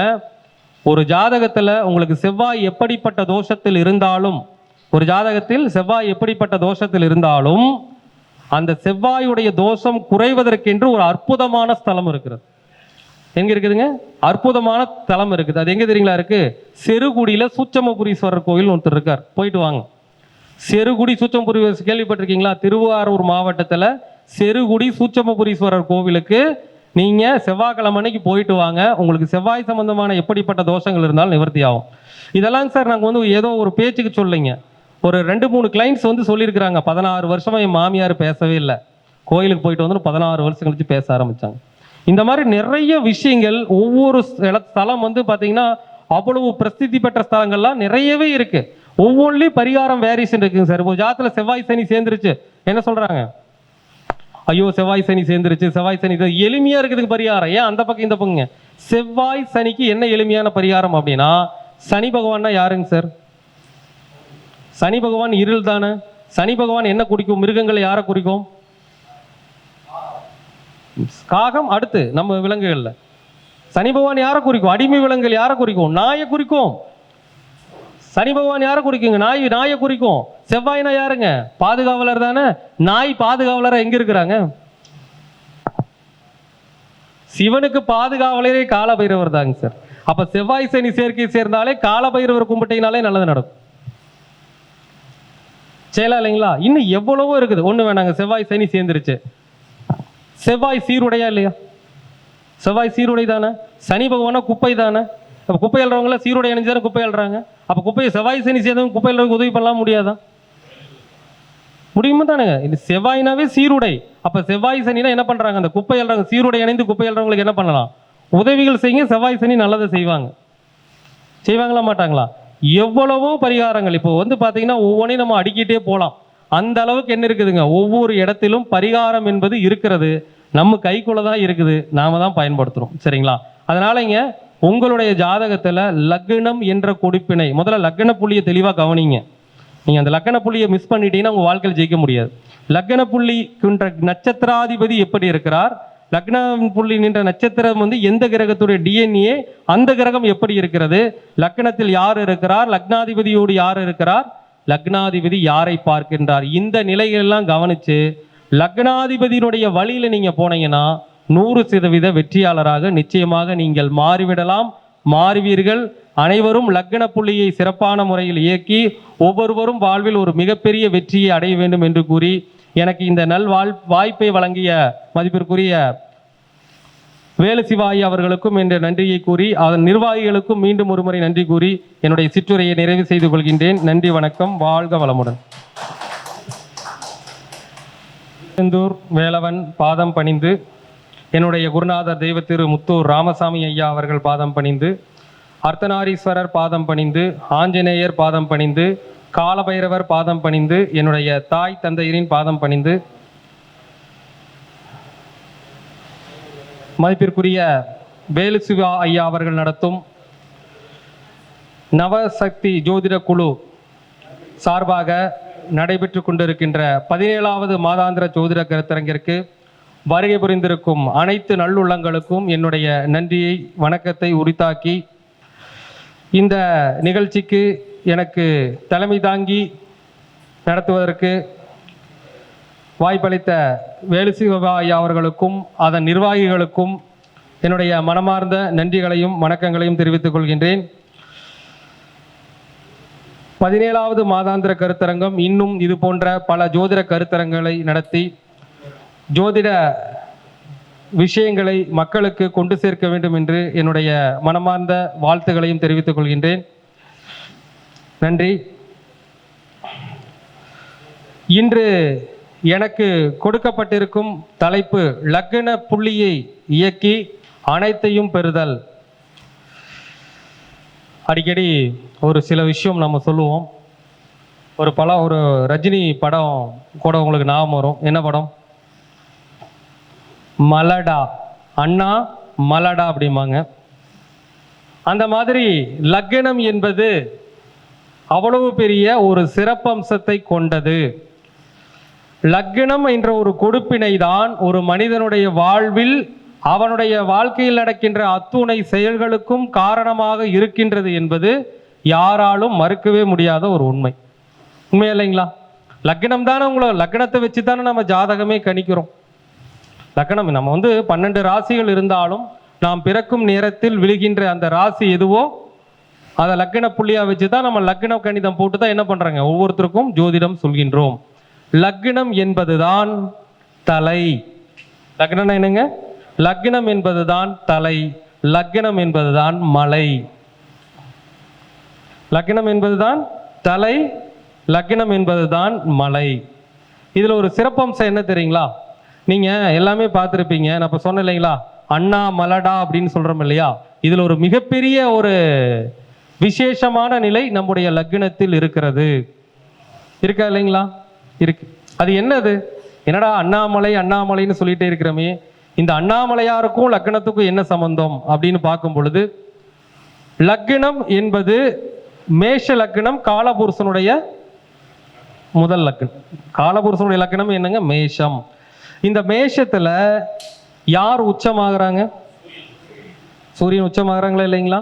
மேஷத்துல சூரியன் உச்சமாகறாரு. எந்த நட்சத்திரத்தில் உச்சமாகறார்? அஸ்வினி நட்சத்திரத்தில் யார் உச்சமாகறாங்க? சூரியன் உச்சமாகறாங்க. நல்லா பாருங்க, லக்னம் என்பது தலை, லக்னம் என்பது மலை. என்னடா அது விசேஷமா இருக்குது, தலை மலை அப்படின்னா? இப்ப நல்லா யோசிச்சு பாருங்க.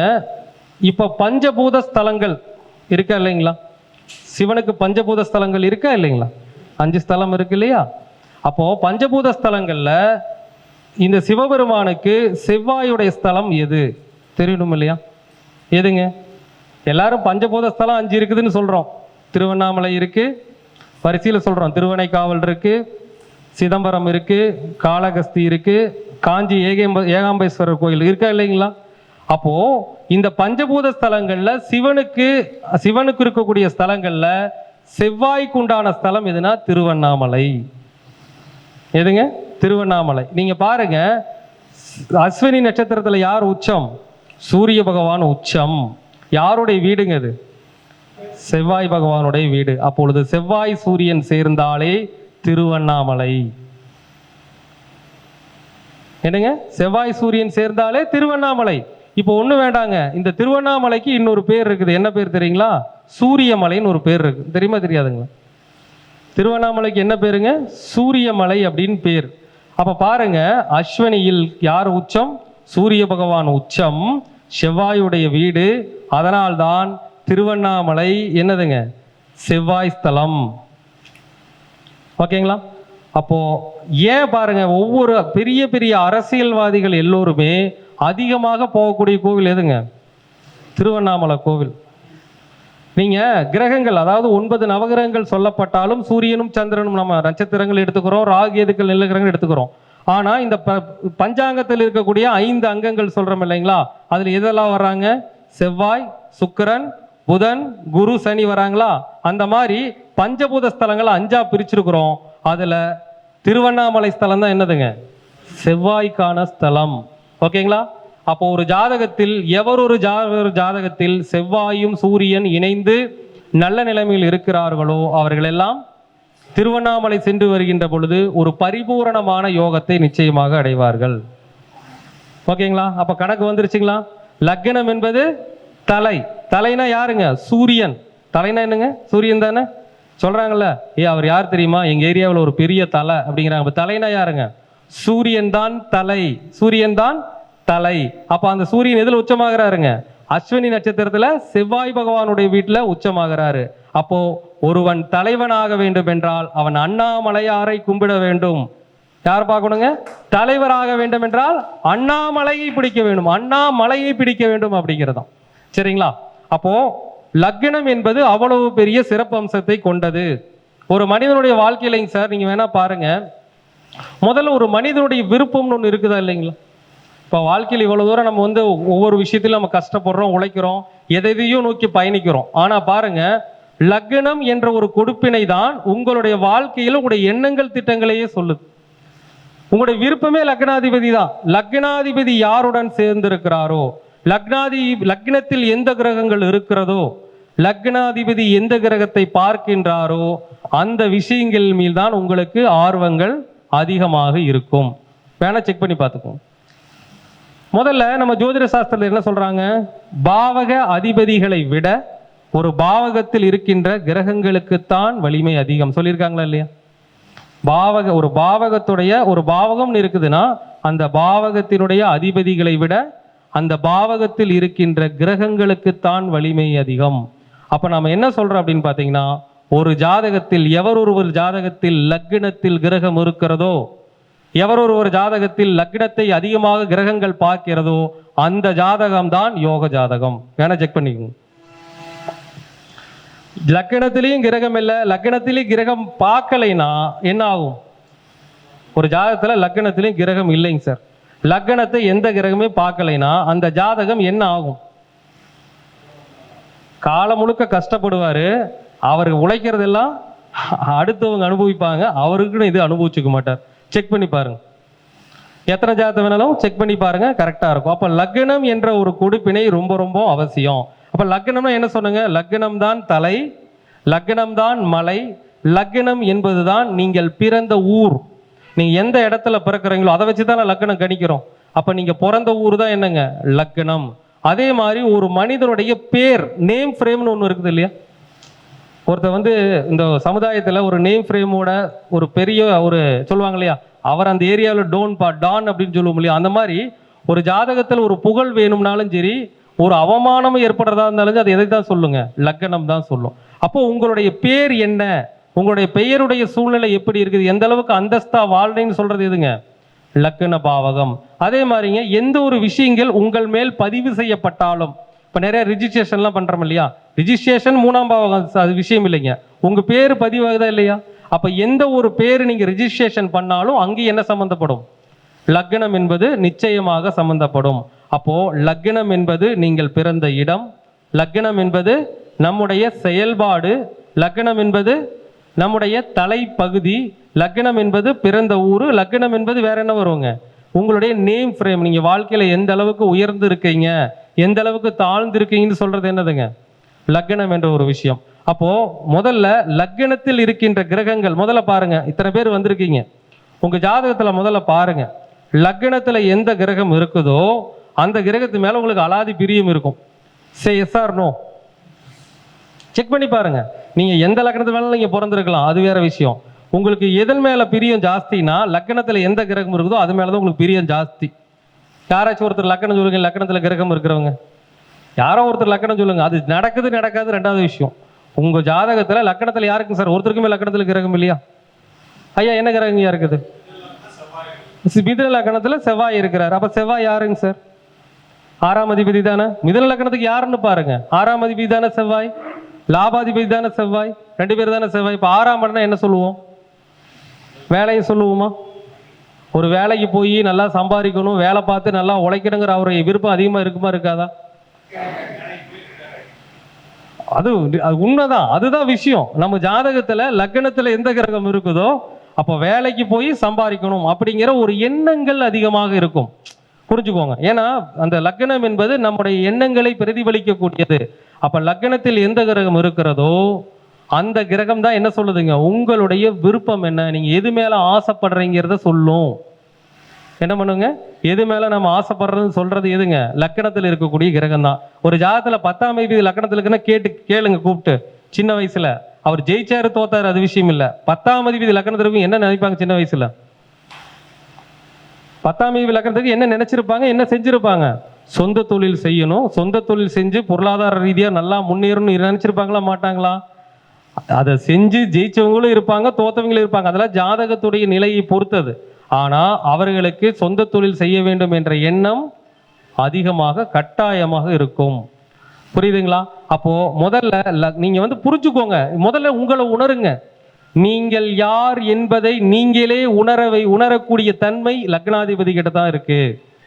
நாம யாரு, நாம எப்படிப்பட்ட, நாம என்ன பண்ண போறோம், என்ன பண்ணிக்கிட்டு இருக்கிறோம் அப்படிங்கிறத நீங்க செக் பண்ணீங்கன்னா, லக்னாதிபதி லக்னத்தில் இருக்கக்கூடிய கிரகங்கள் யார் அப்படிங்கிறத பார்த்துக்குங்க. லக்னாதிபதியோட யாரு சேர்ந்திருக்கார், ஒரு லக்னாதிபதி ஒருத்தர் சேர்ந்திருப்பாங்க இல்லையா? ஜோதிட சாஸ்திரத்துல இருக்க ஒரு கிரகத்தோடு சேர்ந்த கிரகங்களுக்கு தான் என்னங்க பலன் அதிகம். கிரக சேர்க்கை தான் யோகமே இல்லைங்களா?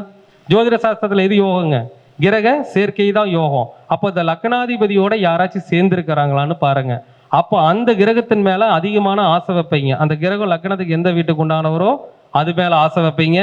லக்னத்துல எந்த கிரகம் இருக்குதோ அந்த கிரகத்து மேல, அந்த பாவக ரீதியான ஒரு தன்மை மேல உங்களுக்கு ஆசைகள் அதிகமாக வரும். வருமா வராதுங்களா? நீங்க 1 லட்சம் ஜாதகம் போட்டீங்கனாலும் கரெக்டா இருக்கும். பலன் மாறாது. எந்த விஷயத்தின் மேல் உங்களுக்கு ஆர்வம் இருக்கிறது, சந்தோஷம் இருக்கிறது, எதை நோக்கி பயணிக்கின்றீர்கள் என்பதை சொல்வதே லக்னம் என்ற ஒரு சூழ்நிலை தான், லக்னாதிபதி என்ற சூழ்நிலை தான். அப்ப என்னன்னாங்க சார், எந்த ஒரு ஜாதகத்துல லக்னம் லக்னாதிபதி சம்பந்தப்படாத ஒரு பாவகம் ஒன்று இருக்கும் இல்லைங்களா? ஒண்ணு வேண்டாங்க சார், லக்னத்தை எந்த கிரகமே பார்க்கல. ஒரு ஜாதகத்துலங்க 7ஆம் இடம் ஒன்று இருக்குன்னு வச்சுக்கோங்க. ஒரு ஜாதகத்துல 7ஆம் இடம் இருக்காதுங்களா? இருக்கும். அப்போ இந்த 7ஆம் இடத்துல லக்னாதிபதி தொடர்பு கொள்ளல. நல்லா புரிஞ்சுக்கோங்க, 7ஆம் இடத்தை லக்னாதிபதி தொடர்பு கொள்ளல, 7ஆம் அதிபதியே லக்னாதிபதி தொடர்பு கொள்ளலன்னு வச்சுக்கோங்களேன். அதே மாதிரி ஒரு ஆண் ஜாதகம் எடுத்துட்டோம்னா மனைவி யாருங்க? சுக்கிரன். அப்போ ஒரு ஆண் ஜாதகத்துல 7ஆம் இடத்தையோ 7ஆம் அதிபதியோ அல்லது சுக்கிரனையோ லக்னாதிபதியின் ஒரு கிரகம் இருக்கும் இல்லைங்க, அவர் தொடர்பு கொள்ளினா அவருக்கு திருமண வாழ்க்கையில சந்தோஷம் இருக்காது. செக் பண்ணி பாருங்க. ஒரு பெண் ஜாதகத்துல பெண் ஜாதகத்துல லக்னாதிபதி என்று சொல்லக்கூடிய கிரகம் ஒரு பெண் ஜாதகத்துல 7ஆம் இடத்தையோ 7ஆம் இடத்து அதிபதியோ செவ்வாயையோ தொடர்பு கொள்ளவில்லை என்றால் அவர்கள் ஜாதகத்தில் திருமண வாழ்க்கையில் சந்தோஷம் இருக்காது. அப்பொழுது லக்னாதிபதி தொடர்பு கொள்கின்ற பாவகத்தை 2வது பட்சம் தான். முதல்ல லக்னாதிபதி எங்க இருக்கிறார் பாருங்க, எல்லாம் செக் பண்ணி பாருங்க. ஒரு ஜாதகத்துல லக்னாதிபதி எங்க இருக்கிறாரோ அந்த பாவத்து மேல அவங்களுக்கு விருப்பம் இருக்குமா இருக்காதுங்களா? நீங்க வேணா செக் பண்ணி பாருங்க. லக்னாதிபதி லக்னத்துல இருக்கிறவங்க, லக்னாதிபதி 10ல் இருக்கிறவங்க, நீங்க யார் சொன்னாலும் எதையும் கேட்க மாட்டாங்க. தான் பிடித்ததை சட்டம் என்று பேசுபவர்கள் செக் பண்ணி பாருங்க. லக்னாதிபதி லக்னத்தில் இருப்பவர்களும் லக்னாதிபதி 10ல் இருப்பவர்களும் நான் முடிச்சுதான் சட்டம், அடுத்தவங்க பேசுறதெல்லாம் காது கொடுத்து கேட்க மாட்டாங்க. நான் சொல்றதா சரி, வேணா செக் பண்ணி பாருங்க, கரெக்டா இருக்கும். ஏன், என்ன காரணம்? காலபுருஷனுடைய முதல் வீடு மேசம், ஆடு இல்லையா? செவ்வாயுடைய மூலத்திரியோன வீடு ஆட்சி வீடு. செவ்வாய் எங்க உச்சம்?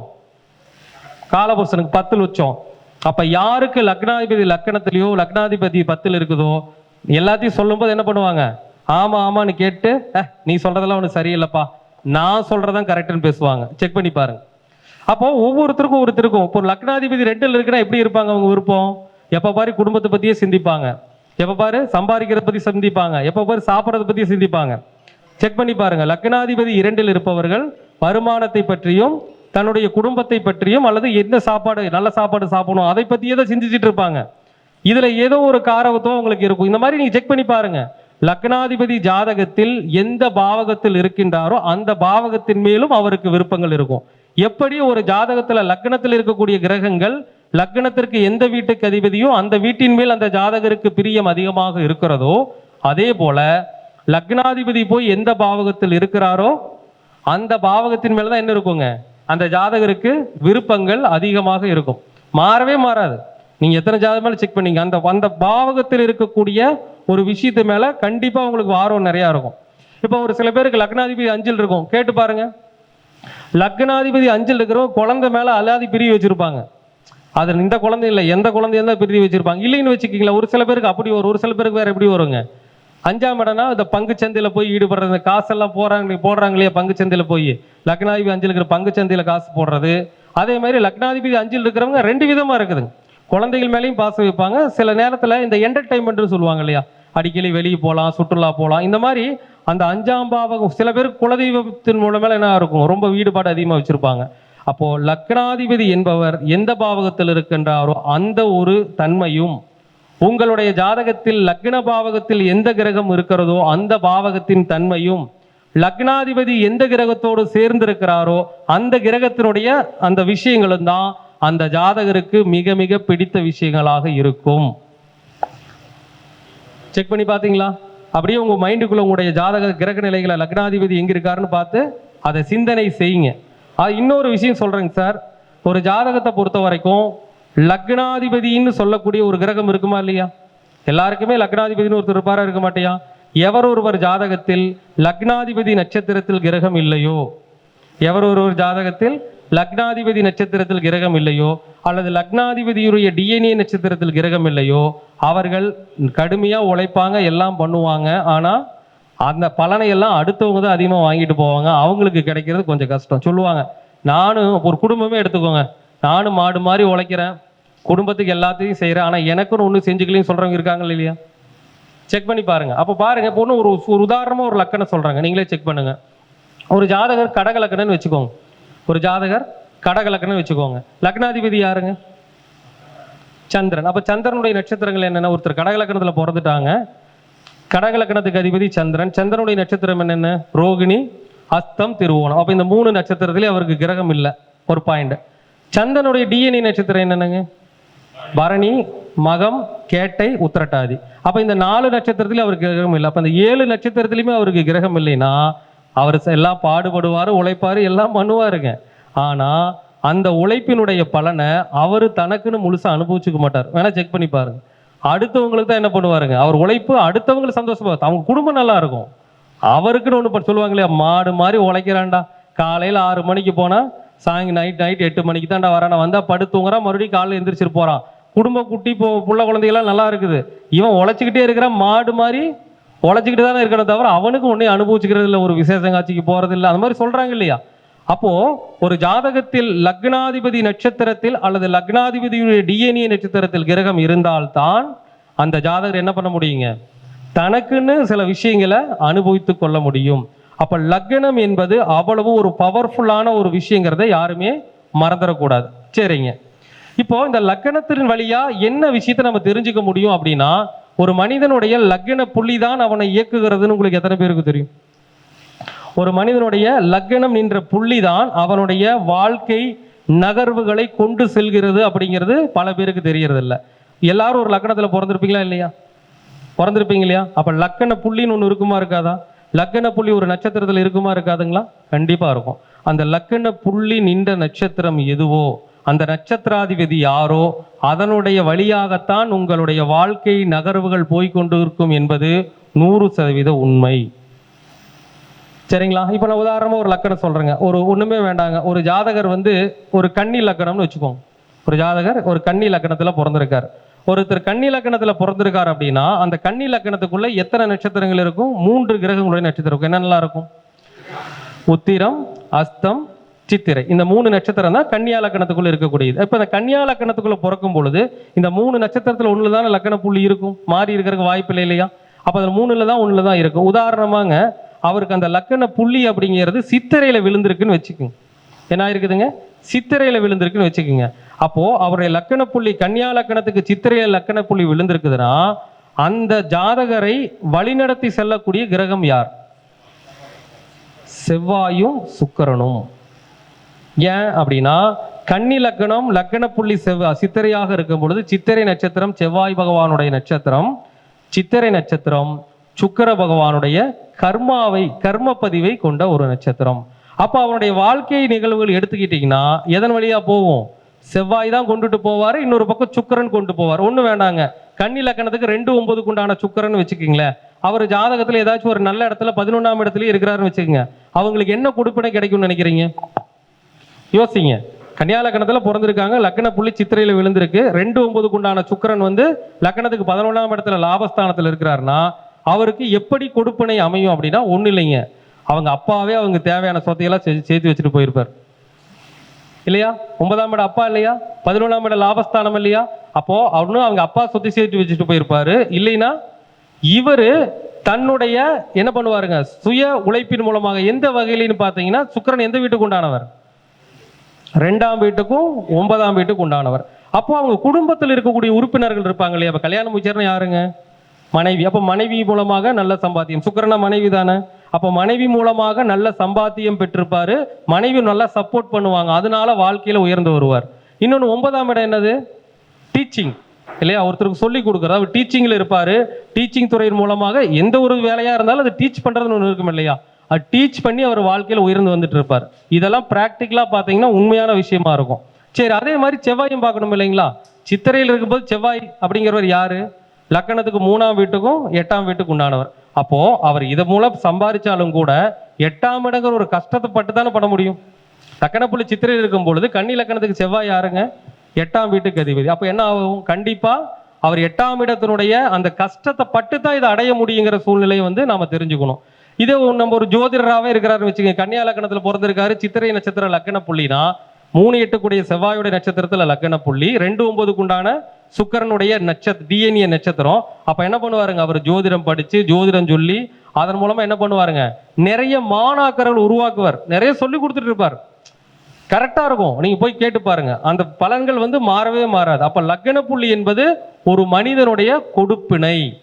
அப்போ லக்னத்தில் இருக்கக்கூடிய கிரகங்கள், லக்னாதிபதி இருக்கக்கூடிய இடம், லக்னாதிபதி யாருடன் சேர்கிறாரோ அந்த நிலை, லக்ன புள்ளி எந்த நட்சத்திரத்தில் விழுந்திருக்கிறதோ அதன் வழியாக அவருடைய வாழ்க்கை சூழ்நிலைகள் செல்வது எல்லாமே அவர் ஜாதகத்துல கரெக்டா இருக்கும், சரியா பொருந்தி வரும். செக் பண்ணி பார்த்துக்கோங்க, சரிங்களா? அப்போ முதல்ல ஒரு விஷயம் புரிஞ்சுக்கோங்க, ஒரு மனிதன் வாழ்க்கையில உயர்ந்த நிலைக்கு செல்றான் அப்படின்னு பார்த்தீங்கன்னா அதுக்கு சில கோவில்கள் நம்ம வந்து இதில் வந்து நம்ம எடுத்துக்குவோம், சரிங்களா? இப்போ நம்ம சொன்னோம் ஒரு ஜாதகத்தில், சார் நீங்கள் இதை குறித்து வச்சுக்கோங்க, யார் வேணாலும் குறித்து வச்சுக்கோங்க. நீங்கள் நான் சொல்கிற பலன் ஆனால் வந்து உங்களுக்கு என்னென்னா கிரக பலம் அறிஞ்சிருக்கணும். ஒரு லக்னத்துக்கு இந்த 2 கிரகமும் நல்லா இருக்கணும், புரிஞ்சுக்கோங்க. நான் இப்போ சொல்கிற அமைப்பு 2 கிரகம் நல்லா இருந்து நான் சொல்கிற கோயிலுக்கு போனீங்கன்னா கண்டிப்பாக வெற்றி உண்டு, ஓகேங்களா? ஒரு ஜாதகத்தில் லக்னத்திற்கு ஏதேனும் ஒரு இடத்தில் மறைவு பெறாமல் சிறப்பான நிலையில் செவ்வாய் சூரியன் யாருக்கு இணைந்து அமைந்திருக்கிறதோ அவர்கள் திருவண்ணாமலை செல்ல வேண்டும். எங்க போகணுங்க? திருவண்ணாமலை செல்ல வேண்டும். அதே போல ஒரு ஜாதகத்தில் சூரியன் சந்திரன் யாருக்கு இணைந்திருக்கிறதோ, சூரியன் சந்திரன் யாருக்கு இணைந்திருக்கிறதோ அவர்கள் எங்கே செல்ல வேண்டும் அப்படின்னா ஈஸி, நீங்களே கண்டுபிடிச்சிக்கலாம். சூரியனும் சந்திரனும் இணைஞ்சு எப்ப இணைவாங்க? அமாவாசைனா அமாவாசை அன்னைக்கு யாருடைய அனுகிரகம் நமக்கு கிடைக்கும்? முன்னோர்கள். அதாவது சூரியன்னா தந்தை வழி, சந்திரன்னா தாய் வழி. அப்ப அவங்களுடைய 2 பேருடைய முழு அனுகிரகமும் எங்க கிடைக்கும்? ராமேஸ்வரத்துல கிடைக்கும், சரிங்களா? அப்போ சூரியன் சந்திரன் இணைவு பெற்றிருந்தால் என்ன பண்ணணுங்க? அமாவாசை அன்னைக்கு ராமேஸ்வரம் போயிட்டு வாங்க, சூப்பரா இருக்கும். ஏன்னா அவங்களுடைய அனுகிரகம் முழுப்பா அங்கதான் கிடைக்கும். சரி, ஒரு ஜாதகத்துல சூரியனும் புதனும் இணைஞ்சிட்டாங்க அப்படின்னு வச்சுக்கோங்களேன், அவங்க எங்க போகணும் அப்படின்னா, நான் சொல்றது இணைந்து நல்ல இடங்களில் இருக்கின்ற பொழுது அவங்க காஞ்சிபுரம் ஏகாம்பேஸ்வரர் கோயிலுக்கு போயிட்டு வாங்க. சூரியன் புதனை இணைஞ்சு நல்ல அமைப்பில் இருந்தால் அவங்க காஞ்சி ஏகாம்பேஸ்வரம் கோயிலுக்கு போயிட்டு வாங்க. அதே மாதிரி ஒரு ஜாதகத்தில் சூரியனும் குருவும் இணைஞ்சு நல்ல ஸ்தானங்கள் இருந்தாங்கன்னா சிதம்பரம் நடராஜர் கோயிலுக்கு போயிட்டு வாங்க, ஏன்னா பஞ்சபூத ஸ்தலங்களில் குருஸ்தலம். அதே மாதிரி ஒரு ஜாதகத்தில் சூரிய பகவானும் சுக்கிர பகவானும் இணைந்து நல்ல ஸ்தானங்களில் இருந்தால் அவங்க எங்கே போங்க? திருச்சியில் திருவனைக்காவல் போயிட்டு வாங்க, ஜம்புகேஸ்வரரை பார்த்துட்டு வாங்க. அடுத்து ஒரு ஜாதகத்தில் சூரியனும் சனி பகவானும் இணைந்து நல்ல ஸ்தானங்கள் இருந்தாங்கன்னா காளகஸ்தி போயிட்டு வாங்க. பஞ்சபூத ஸ்தலங்கள்ல இதுதான் என்னங்க ஒரு விசேஷமான நிலை. நீங்க பண்ணி பாருங்க, 100% வெற்றி கிடைக்கும். கிடைக்குமா கிடைக்காதுங்களா? அப்ப கிரகம் ஆனா என்னன்னா நமக்கு ஒரே ஒரு சின்ன விஷயம் தான், அந்த 2 கிரகம் நல்லா இருக்குதா. இப்போ ஜோதிடர்களுக்கு தெரிய வேண்டிய விஷயம் என்னங்க, 2 கிரகம் நல்லா இருக்குதான்னு பார்க்கணும். 2 கிரகம் மோசமா இருந்துச்சுன்னா என்ன பண்ணுவாங்க? போயிட்டு வந்தாலும் அடி உழுவலாம். ஏன்னா பரிகாரங்கள்ல வெரைட்டிஸ் இருக்கு, ஓகேங்களா? நம்ம வந்து கோவிலுக்கு போனா யாருக்கு புண்ணியம் கிடைக்கும், யாருக்கு வாழ்வியல் பரிகாரங்கள் பண்ணா புண்ணியம் கிடைக்கும் பார்க்கணுமா வேண்டாமா? சொல்லுங்க, பார்க்கணுமா? ஒண்ணு வேண்டாங்க. ஒரு மகர லக்னத்துல ஒருத்தர் பிறந்திருக்கிறாங்க சார், ஒருத்தர் மகர லக்னத்துல பிறந்திருக்காங்க, சூரியன் செவ்வாய் இணைவு நல்லதா? சொல்லுங்க, மகர லக்னத்துல பிறந்தவங்களுக்கு சூரியன் செவ்வாய் இணைவு நல்லதா? சூரியன் அட்டமாதிபதி, செவ்வாய் பகவான் பாதகாதிபதி, இவங்க 2 பேர் இணைஞ்சு 2ஆம் இடத்துல உட்கார்ந்துருக்காங்கன்னு வச்சுக்கோங்க. நல்லா இருக்கிறார். ஒரு உதாரணம், ஒரு பூரட்டாதி நட்சத்திரம் 1ஆம் பாதத்துல செவ்வாய் இருக்கிறாருன்னு வச்சுக்கோங்க. அப்போ இவங்க திருவண்ணாமலை போயிட்டு வந்தா என்ன ஆகும்? கண்டிப்பா பிரச்சனை வரும், 100% பிரச்சனை வரும். செக் பண்ணி பாருங்க. அப்ப எல்லா லக்கணக்காரரும், அதுக்காக நான் வந்து அங்க இருக்கக்கூடிய இறைவனை தவறு சொல்லவில்லை. ஏன்னா திருவண்ணாமலை சிவன் கோயிலில் கிடைப்பது முழுமையான செவ்வாய் பகவானுடைய எனர்ஜி. ஒவ்வொருத்தரும் எனர்ஜி தெரிஞ்சுக்கணும் இல்லையா? பழனி மலையில் கிடைப்பதும் முழுமையான செவ்வாய் பகவானுடைய எனர்ஜி, திருவண்ணாமலையில் கிடைப்பதும் முழுமையான செவ்வாய் பகவானுடைய எனர்ஜி. அப்போ செவ்வாய் பலமுறை இருப்பவர்கள் அங்க போகும்பொழுது பலன் கிடைக்கும். ஏன்னா இப்போ நமக்கு பாதகாதிபதி செவ்வாய்ங்க, அங்க போனா அந்த எனர்ஜி நம்ம தாங்குற சக்தி கிடைக்குமா? கிடைக்காது இல்லையா? அப்போ வந்து நமக்கு இறைவனை குறை சொல்லவில்லை, அந்த இடத்தில் இருக்கின்ற எனர்ஜி நமக்கு தாங்க. எத்தனையோ கோவில் இருக்குதுங்க, அதுதான் நமக்கு தாங்காதுன்னா வேற எத்தனையோ இருக்குது. பஞ்சபூத ஸ்தலங்கள் எவ்வளவு, மிச்ச 4 ஸ்தலங்கள் எது உனக்கு போயிட்டு வரலாம் இல்லையா? அப்ப ஜாதகத்தில் எந்த கிரகம் வலுவாக இருக்கிறதோ அந்த கிரகத்தினுடைய அந்த சிவன் சம்பந்தமான கோவிலுக்கு போகலாம் இல்லைங்களா? அதே மாதிரி நம்ம 9 நவகிரகங்களுக்கும் என்ன இருக்குதுங்க, வைப்ரேஷன் இருக்கக்கூடிய கோவில் இருக்குதா இல்லையா? சூரியன்னா திருநெல்வேலி பாபநாசம் சிவன், சந்திரன்னா திருப்பதி, செவ்வாய்னா பழனிமலை, புதன்னா மதுரை மீனாட்சி அம்மன், குருனா திருச்செந்தூர், சுக்கரன்னா ஸ்ரீரங்கம், சனி பகவான்னா திருநள்ளாறு, ராகுனா திருநாகேஸ்வரம், கேதுனா காளகஸ்தி. அப்ப நம்ம பார்க்கணுங்க. அப்ப இந்த 9 முதல்ல ஏன் நம்ம ஜாதகத்துல 9 கிரகத்தில் எந்த கிரகம் வலுவாக இருக்கிறதோ அந்த கிரகத்துடைய கோவிலுக்கு போனாவே நீங்க ஜெயிச்சிருவீங்க. அடிக்கடி ஒரு விஷயம் சொல்லுவாங்க தெரியுங்களா, அந்த உபாசனா தெய்வம் இதுல ஏகப்பட்ட குழப்பங்க சார். அது இல்லைங்க, ஆணுக்கு குருவுக்கு 11ஆம் இடத்தை பார்க்கணும், பொண்ணுக்கு சுக்கிரனுக்கு 11ஆம் இடத்தை பார்க்கணும், இல்ல 9ஆம் இடத்தை பார்க்கணும், ஒண்ணும் பார்க்க வேணாங்க. என்னங்க, ஒண்ணுமே பார்க்க. உபாசனை கடவுள்னா என்ன, அதனுடைய மீனிங் என்ன? நமக்கு கேட்டதை கொடுக்கக்கூடிய, அருள் பாலிக்கக்கூடிய ஒரு கிரகம் தான் உபாசனை கிரகம்.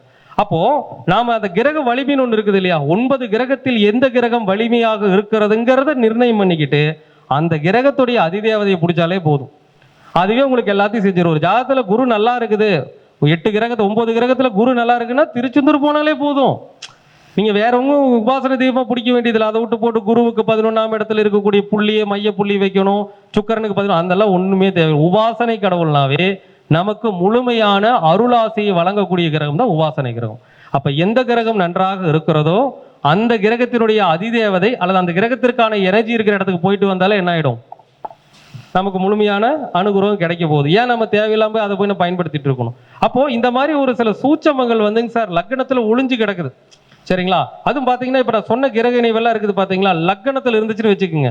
இப்ப சொன்ன இல்லைங்களா, சூரியன் செவ்வாய்க்கு திருவண்ணாமலை, இப்ப வரிசையில சொன்ன இல்லைங்களா, சூரியன் செவ்வாய்க்கு திருவண்ணாமலை, சூரியன் சந்திரனுக்கு ராமேஸ்வரம், சூரியன் புதனுக்கு காஞ்சி ஏகாம்பேஸ்வரர் கோவில், சூரியன் குருவுக்கு சிதம்பரம், சூரியன் சுக்கிரனுக்கு இங்க திருவனைக்காவல், அதே மாதிரி சூரியன் சனிக்கு காளகஸ்தி சொன்னோம் இல்லைங்களா. இந்த இணைவுகள் லக்கணத்தில் இருந்து 2 கிரகம் சிறப்பா இருந்தான்னு வச்சுக்கோங்க, 100% இல்ல 1000% உங்களை வாழ்வில் ஒரு பெரிய மனிதனாக அந்த கோவில் ஆக்கிவிடும் அப்படிங்கிறதா உண்மை.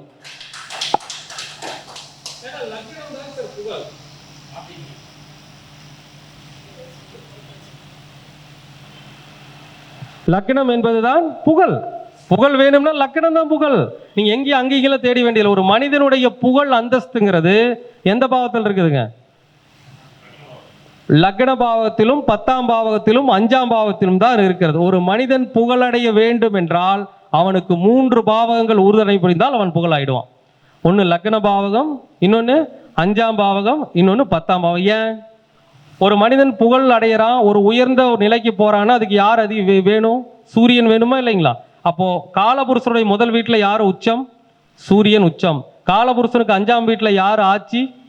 சூரியன் ஆட்சி. காலபுருஷனுக்கு 10ஆம் இடத்துல யார் திக்பலம்?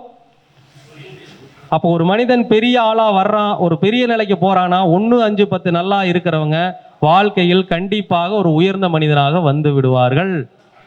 சத்தியம். ஓகேங்களா? அப்ப நம்ம இந்த நிலைகளை நம்ம கவனத்துல வச்சுக்கணும். சரிங்க சார். இந்த மாதிரிங்க லக்னம் என்ற ஒரு கொடுப்பினை ஒரு மனிதனுக்கு மிகப்பெரிய ஒரு புகழை அள்ளி கொடுக்கிறது உங்களுடைய ஜாதகத்தின் லக்ன புள்ளி நின்ற வழி. இப்ப நான் இவ்வளவு தூரம் மீடியால பேசிட்டு இருக்கிறேங்க. இப்ப ஐயா வேலுசி ஐயா இப்ப 17வது கருத்தரங்கு நடத்துறாரு. இப்ப ஐயாவும் பார்த்து யூடியூப்ல பேசிட்டு இருக்காருன்னா அந்த இடத்துல அவருடைய லக்ன புள்ளி இருக்கும் பாத்தீங்களா, அந்த லக்ன புள்ளிங்கிறதுல ஏதோ ஒரு கர்மா காம்பினேஷன், எப்படி சொல்லுவோம், ஒரு ராகுவுடைய காம்பினேஷனோ அல்லது அந்த 3ஆம் அதிபதியுடைய காம்பினேஷனோ புதனுடைய காம்பினேஷனும் இல்லையுமே இந்த மைக்கை பிடிக்க முடியாது. இந்த பைக்கை பிடிக்க முடியாது. அவருக்கு ஏதோ ஒரு வகையில் அது தொடர்பு இல்லாம இந்த மைக்கையை நம்ம தொட முடியாது. தொட முடியுமா? வந்துடுச்சுங்களா? வந்துருச்சா? லக்கணத்துல வந்துருச்சா? அப்ப ஒண்ணு லக்கண புள்ளி இருக்கணும், அல்ல அந்த 3ஆம் அதிபதி அந்த சொன்ன தொடர்பு. ஏன்னா புதன்னா என்னங்க, மைக்கு வேணும், இல்லைன்னா ராகு வேணும், அப்படி இல்லைன்னா 3ஆம் அதிபதி வேண்டும். அப்ப லக்னம் 3ஆம் இடம் தொடர்பு இல்லாமல் இப்ப இவ்வளவு தூரம் நான் பேசிட்டு இருக்கிறேங்கன்னா என்னுடைய ஜாதகத்துல லக்ன புள்ளியே 3ஆம் அதிபதியுடைய நட்சத்திரம் தான். அதனாலதான் என்ன பண்றாங்க, யூடியூப்ல பேசுறது எல்லாமே நம்ம இந்த அளவுக்கு வந்திருக்கிறோம்னா அதுக்கு காரணம் என்னங்க, அந்த புள்ளி தான் காரணமாக வரும், பெருமைக்காக இல்லைங்க.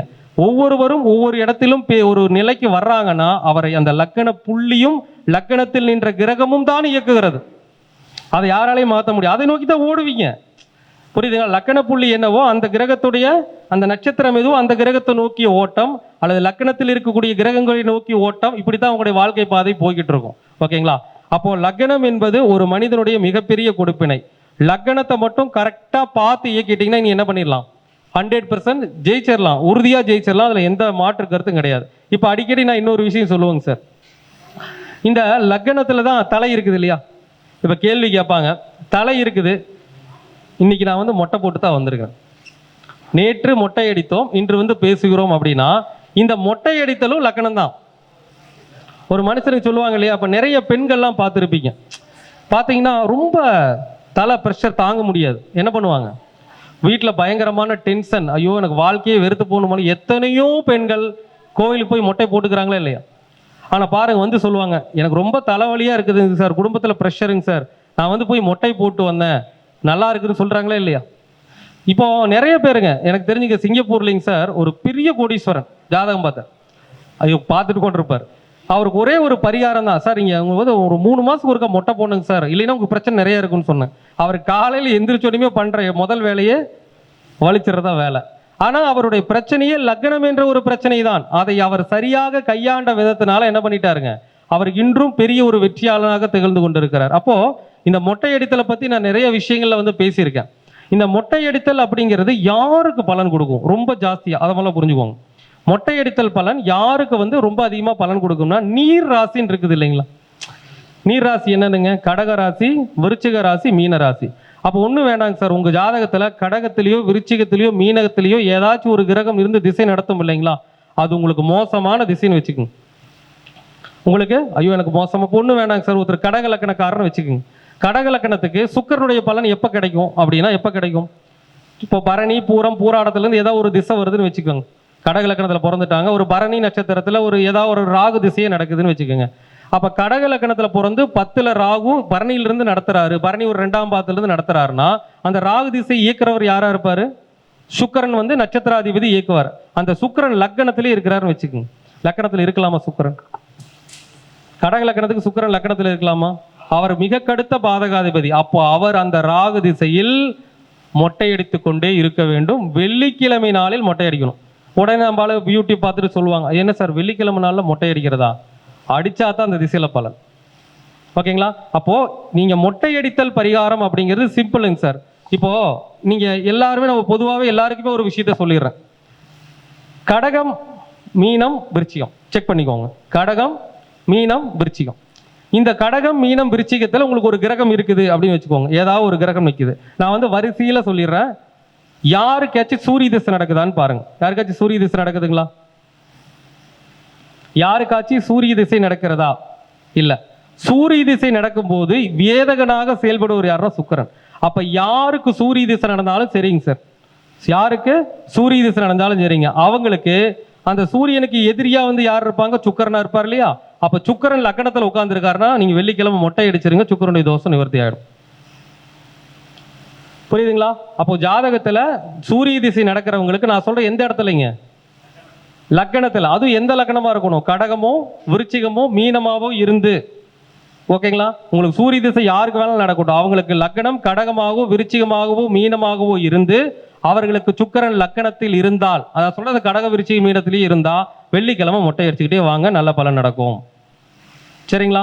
அதே மாதிரி ஒருத்தருக்கு சந்திர திசை நடக்குது அப்படின்னு வச்சுக்கோங்க. ஒருத்தருக்கு சந்திர திசை நடக்குது, அவங்க கடக லக்கணமாவோ விருச்சிக லக்கணமாவோ மீன லக்கணமாவோ இருந்து லக்கணத்துல சூரியன் இருந்தால் ஞாயிற்றுக்கிழமை அன்னைக்கு மொட்டை அடிச்சுக்கோங்க.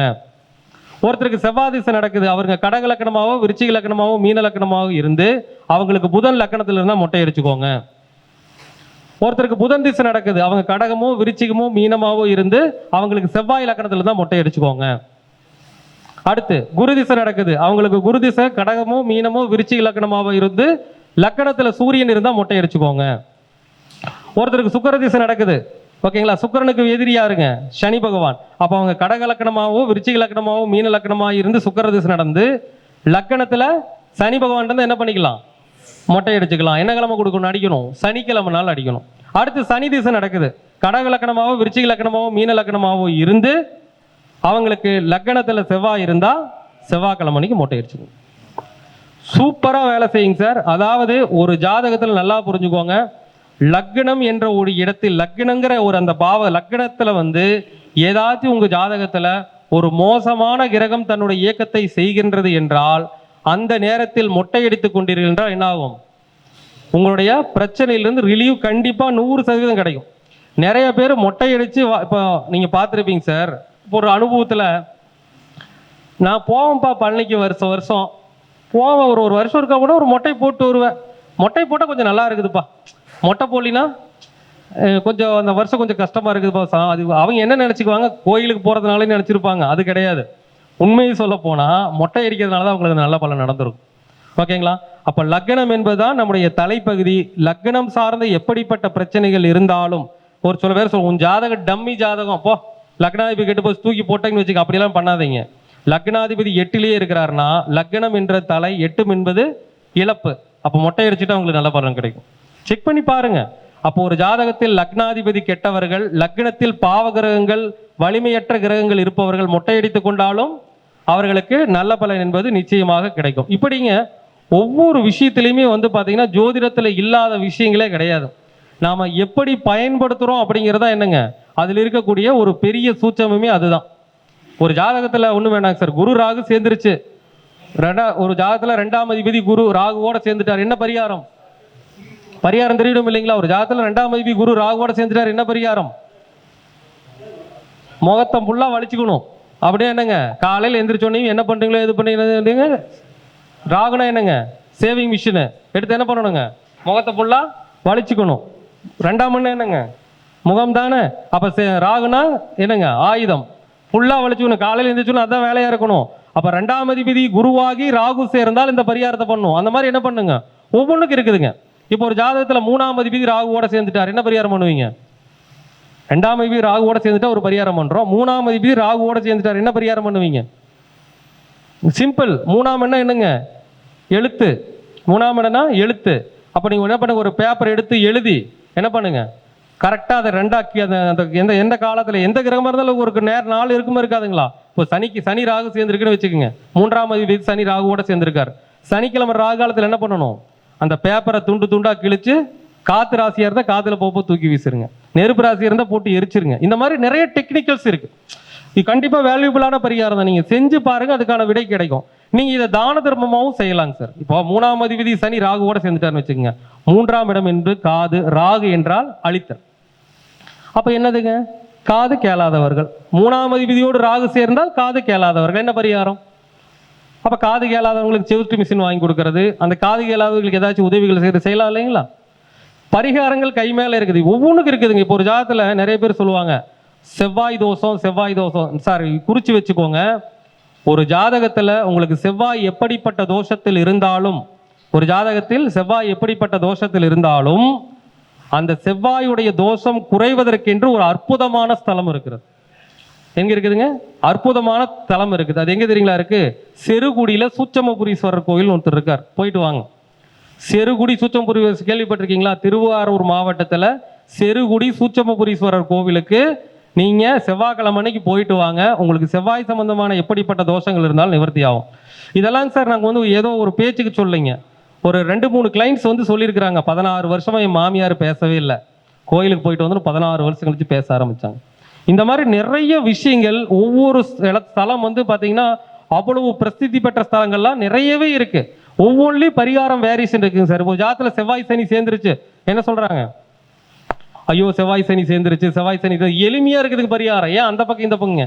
செவ்வாய் சனிக்கு என்ன எளிமையான பரிகாரம் அப்படின்னா, சனி பகவான்னா யாருங்க சார்? சனி பகவான் இருள் தானே. சனி பகவான் என்ன குறிக்கும்? மிருகங்களை யாரை குறிக்கும்? காகம். அடுத்து நம்ம விலங்குகள்ல சனி பகவான் யாரை குறிக்கும்? அடிமை விலங்குகள் யாரை குறிக்கும்? நாயை குறிக்கும். சனி பகவான் யாரை குறிக்குங்க? நாயை குறிக்கும். செவ்வாய்னா யாருங்க? பாதுகாவலர் தானே. நாய் பாதுகாவலரா எங்க இருக்கிறாங்க? சிவனுக்கு பாதுகாவலரே கால பைரவர் தாங்க சார். அப்ப செவ்வாய் சனி சேர்க்கை சேர்ந்தாலே கால பைரவர் கும்பிட்டீங்கனாலே நல்லது நடக்கும். செய்யலாம் இல்லைங்களா? இன்னும் எவ்வளவோ இருக்குது. ஒண்ணு வேணாங்க, செவ்வாய் சனி சேர்ந்துருச்சு, செவ்வாய் சீருடையா இல்லையா? செவ்வாய் சீருடை தானே. சனி பகவானா குப்பை தானே. அப்போ குப்பை எழுறவங்கள சீருடை அணிஞ்சாலும் குப்பை எழுறாங்க. அப்போ குப்பையை செவ்வாய் சனி சேர்ந்தவங்க குப்பை எழுறவங்க உதவி பண்ணலாம் முடியாதா? முடியுமா தானேங்க? இது செவ்வாய்னாவே சீருடை. அப்போ செவ்வாய் சனினா என்ன பண்றாங்க? அந்த குப்பை எழுறவங்க சீருடை அணிந்து குப்பை எழுறவங்களுக்கு என்ன பண்ணலாம்? உதவிகள் செய்யுங்க. செவ்வாய் சனி நல்லதை செய்வாங்க. செய்வாங்களா மாட்டாங்களா? எவ்வளவோ பரிகாரங்கள் இப்போ பார்த்தீங்கன்னா ஒவ்வொன்றையும் நம்ம அடிக்கிட்டே போகலாம். அந்த அளவுக்கு என்ன இருக்குதுங்க, ஒவ்வொரு இடத்திலும் பரிகாரம் என்பது இருக்கிறது. நம்ம கைக்குள்ள தான் இருக்குது, நாம தான் பயன்படுத்துறோம். சரிங்களா? அதனாலங்க உங்களுடைய ஜாதகத்தில் லக்னம் என்ற கொடுப்பினை, முதல்ல லக்ன புள்ளியை தெளிவாக கவனிங்க. நீங்கள் அந்த லக்ன புள்ளியை மிஸ் பண்ணிட்டீங்கன்னா உங்கள் வாழ்க்கையில் ஜெயிக்க முடியாது. லக்ன புள்ளிக்குன்ற நட்சத்திராதிபதி எப்படி இருக்கிறார், லக்னம் புள்ளி நின்ற நட்சத்திரம் வந்து எந்த கிரகத்துடைய டிஎன்ஏ, அந்த கிரகம் எப்படி இருக்கிறது, லக்னத்தில் யார் இருக்கிறார், லக்னாதிபதியோடு யார் இருக்கிறார், லக்னாதிபதி யாரை பார்க்கின்றார், இந்த நிலைகளெல்லாம் கவனிச்சு லக்னாதிபதியினுடைய வழியில நீங்க போனீங்கன்னா 100% வெற்றியாளராக நிச்சயமாக நீங்கள் மாறிவிடலாம், மாறுவீர்கள். அனைவரும் லக்ன புள்ளியை சிறப்பான முறையில் இயக்கி ஒவ்வொருவரும் வாழ்வில் ஒரு மிகப்பெரிய வெற்றியை அடைய வேண்டும் என்று கூறி எனக்கு இந்த வாய்ப்பை வழங்கிய மதிப்பிற்குரிய வேலு சிவாயி அவர்களுக்கும் என்ற நன்றியை கூறி அதன் நிர்வாகிகளுக்கும் மீண்டும் ஒருமுறை நன்றி கூறி என்னுடைய சிற்றுரையை நிறைவு செய்து கொள்கின்றேன். நன்றி, வணக்கம், வாழ்க வளமுடன்.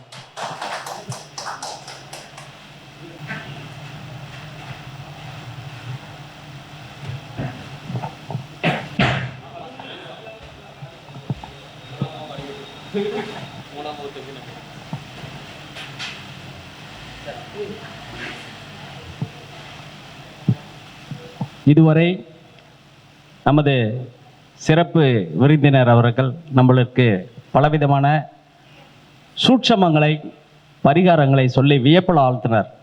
அவரது ஸ்பெஷலே அப்படிதான். அவர் மேடையில் பேசும்போது வந்து பேசினார்னா அன்றைய நாள் நட்சத்திரம் கனெக்ட் ஆகுதா அப்படிங்கிறத வச்சு ரொம்ப சிறப்பாக பேசுவார். நாங்கள் ஒவ்வொரு கருத்தரங்களையும் அதை கேட்போம், வியந்து பார்ப்போம். அதுக்கப்புறமா நாங்களே முயற்சி பண்ணி அதை எப்படி எடுக்கிறது அப்படிங்கிறத கற்றுக்கிட்டோம். அந்த மாதிரி நிறைய விஷயங்களை ஒளிவு மறைவு இல்லாமல் சொல்லக்கூடிய ஒரு ஆசான். அதனால தான் அவருக்கு பேர் பண்டிட்னே வச்சுருக்காங்க. இப்போ பண்டிட்னா என்னென்னா ஒளிவு மறைவு இல்லாத அப்படிங்கிறது தான் அதுக்கு விளக்கமே கூட. அவருக்கு நமது சேனலினுடைய ஒளிப்பதிவாளர் பழனி தங்கம் அவர்கள் மலர் மாலை அணிவித்தும், அடுத்ததாக வெப்படை கந்தசாமி அவர்கள் பொன்னாடை போர்த்தியும் கௌரவிக்குமாறு கேட்டுக்கொள்கிறேன். போடுங்க, 2 பேரும் சேர்ந்து போடுங்க. மாலை முதல்ல போடுங்க சார். மாலை சரி, ரைட்.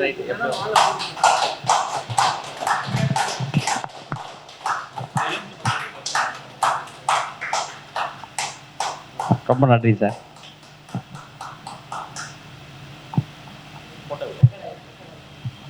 ஒரு போட்டோ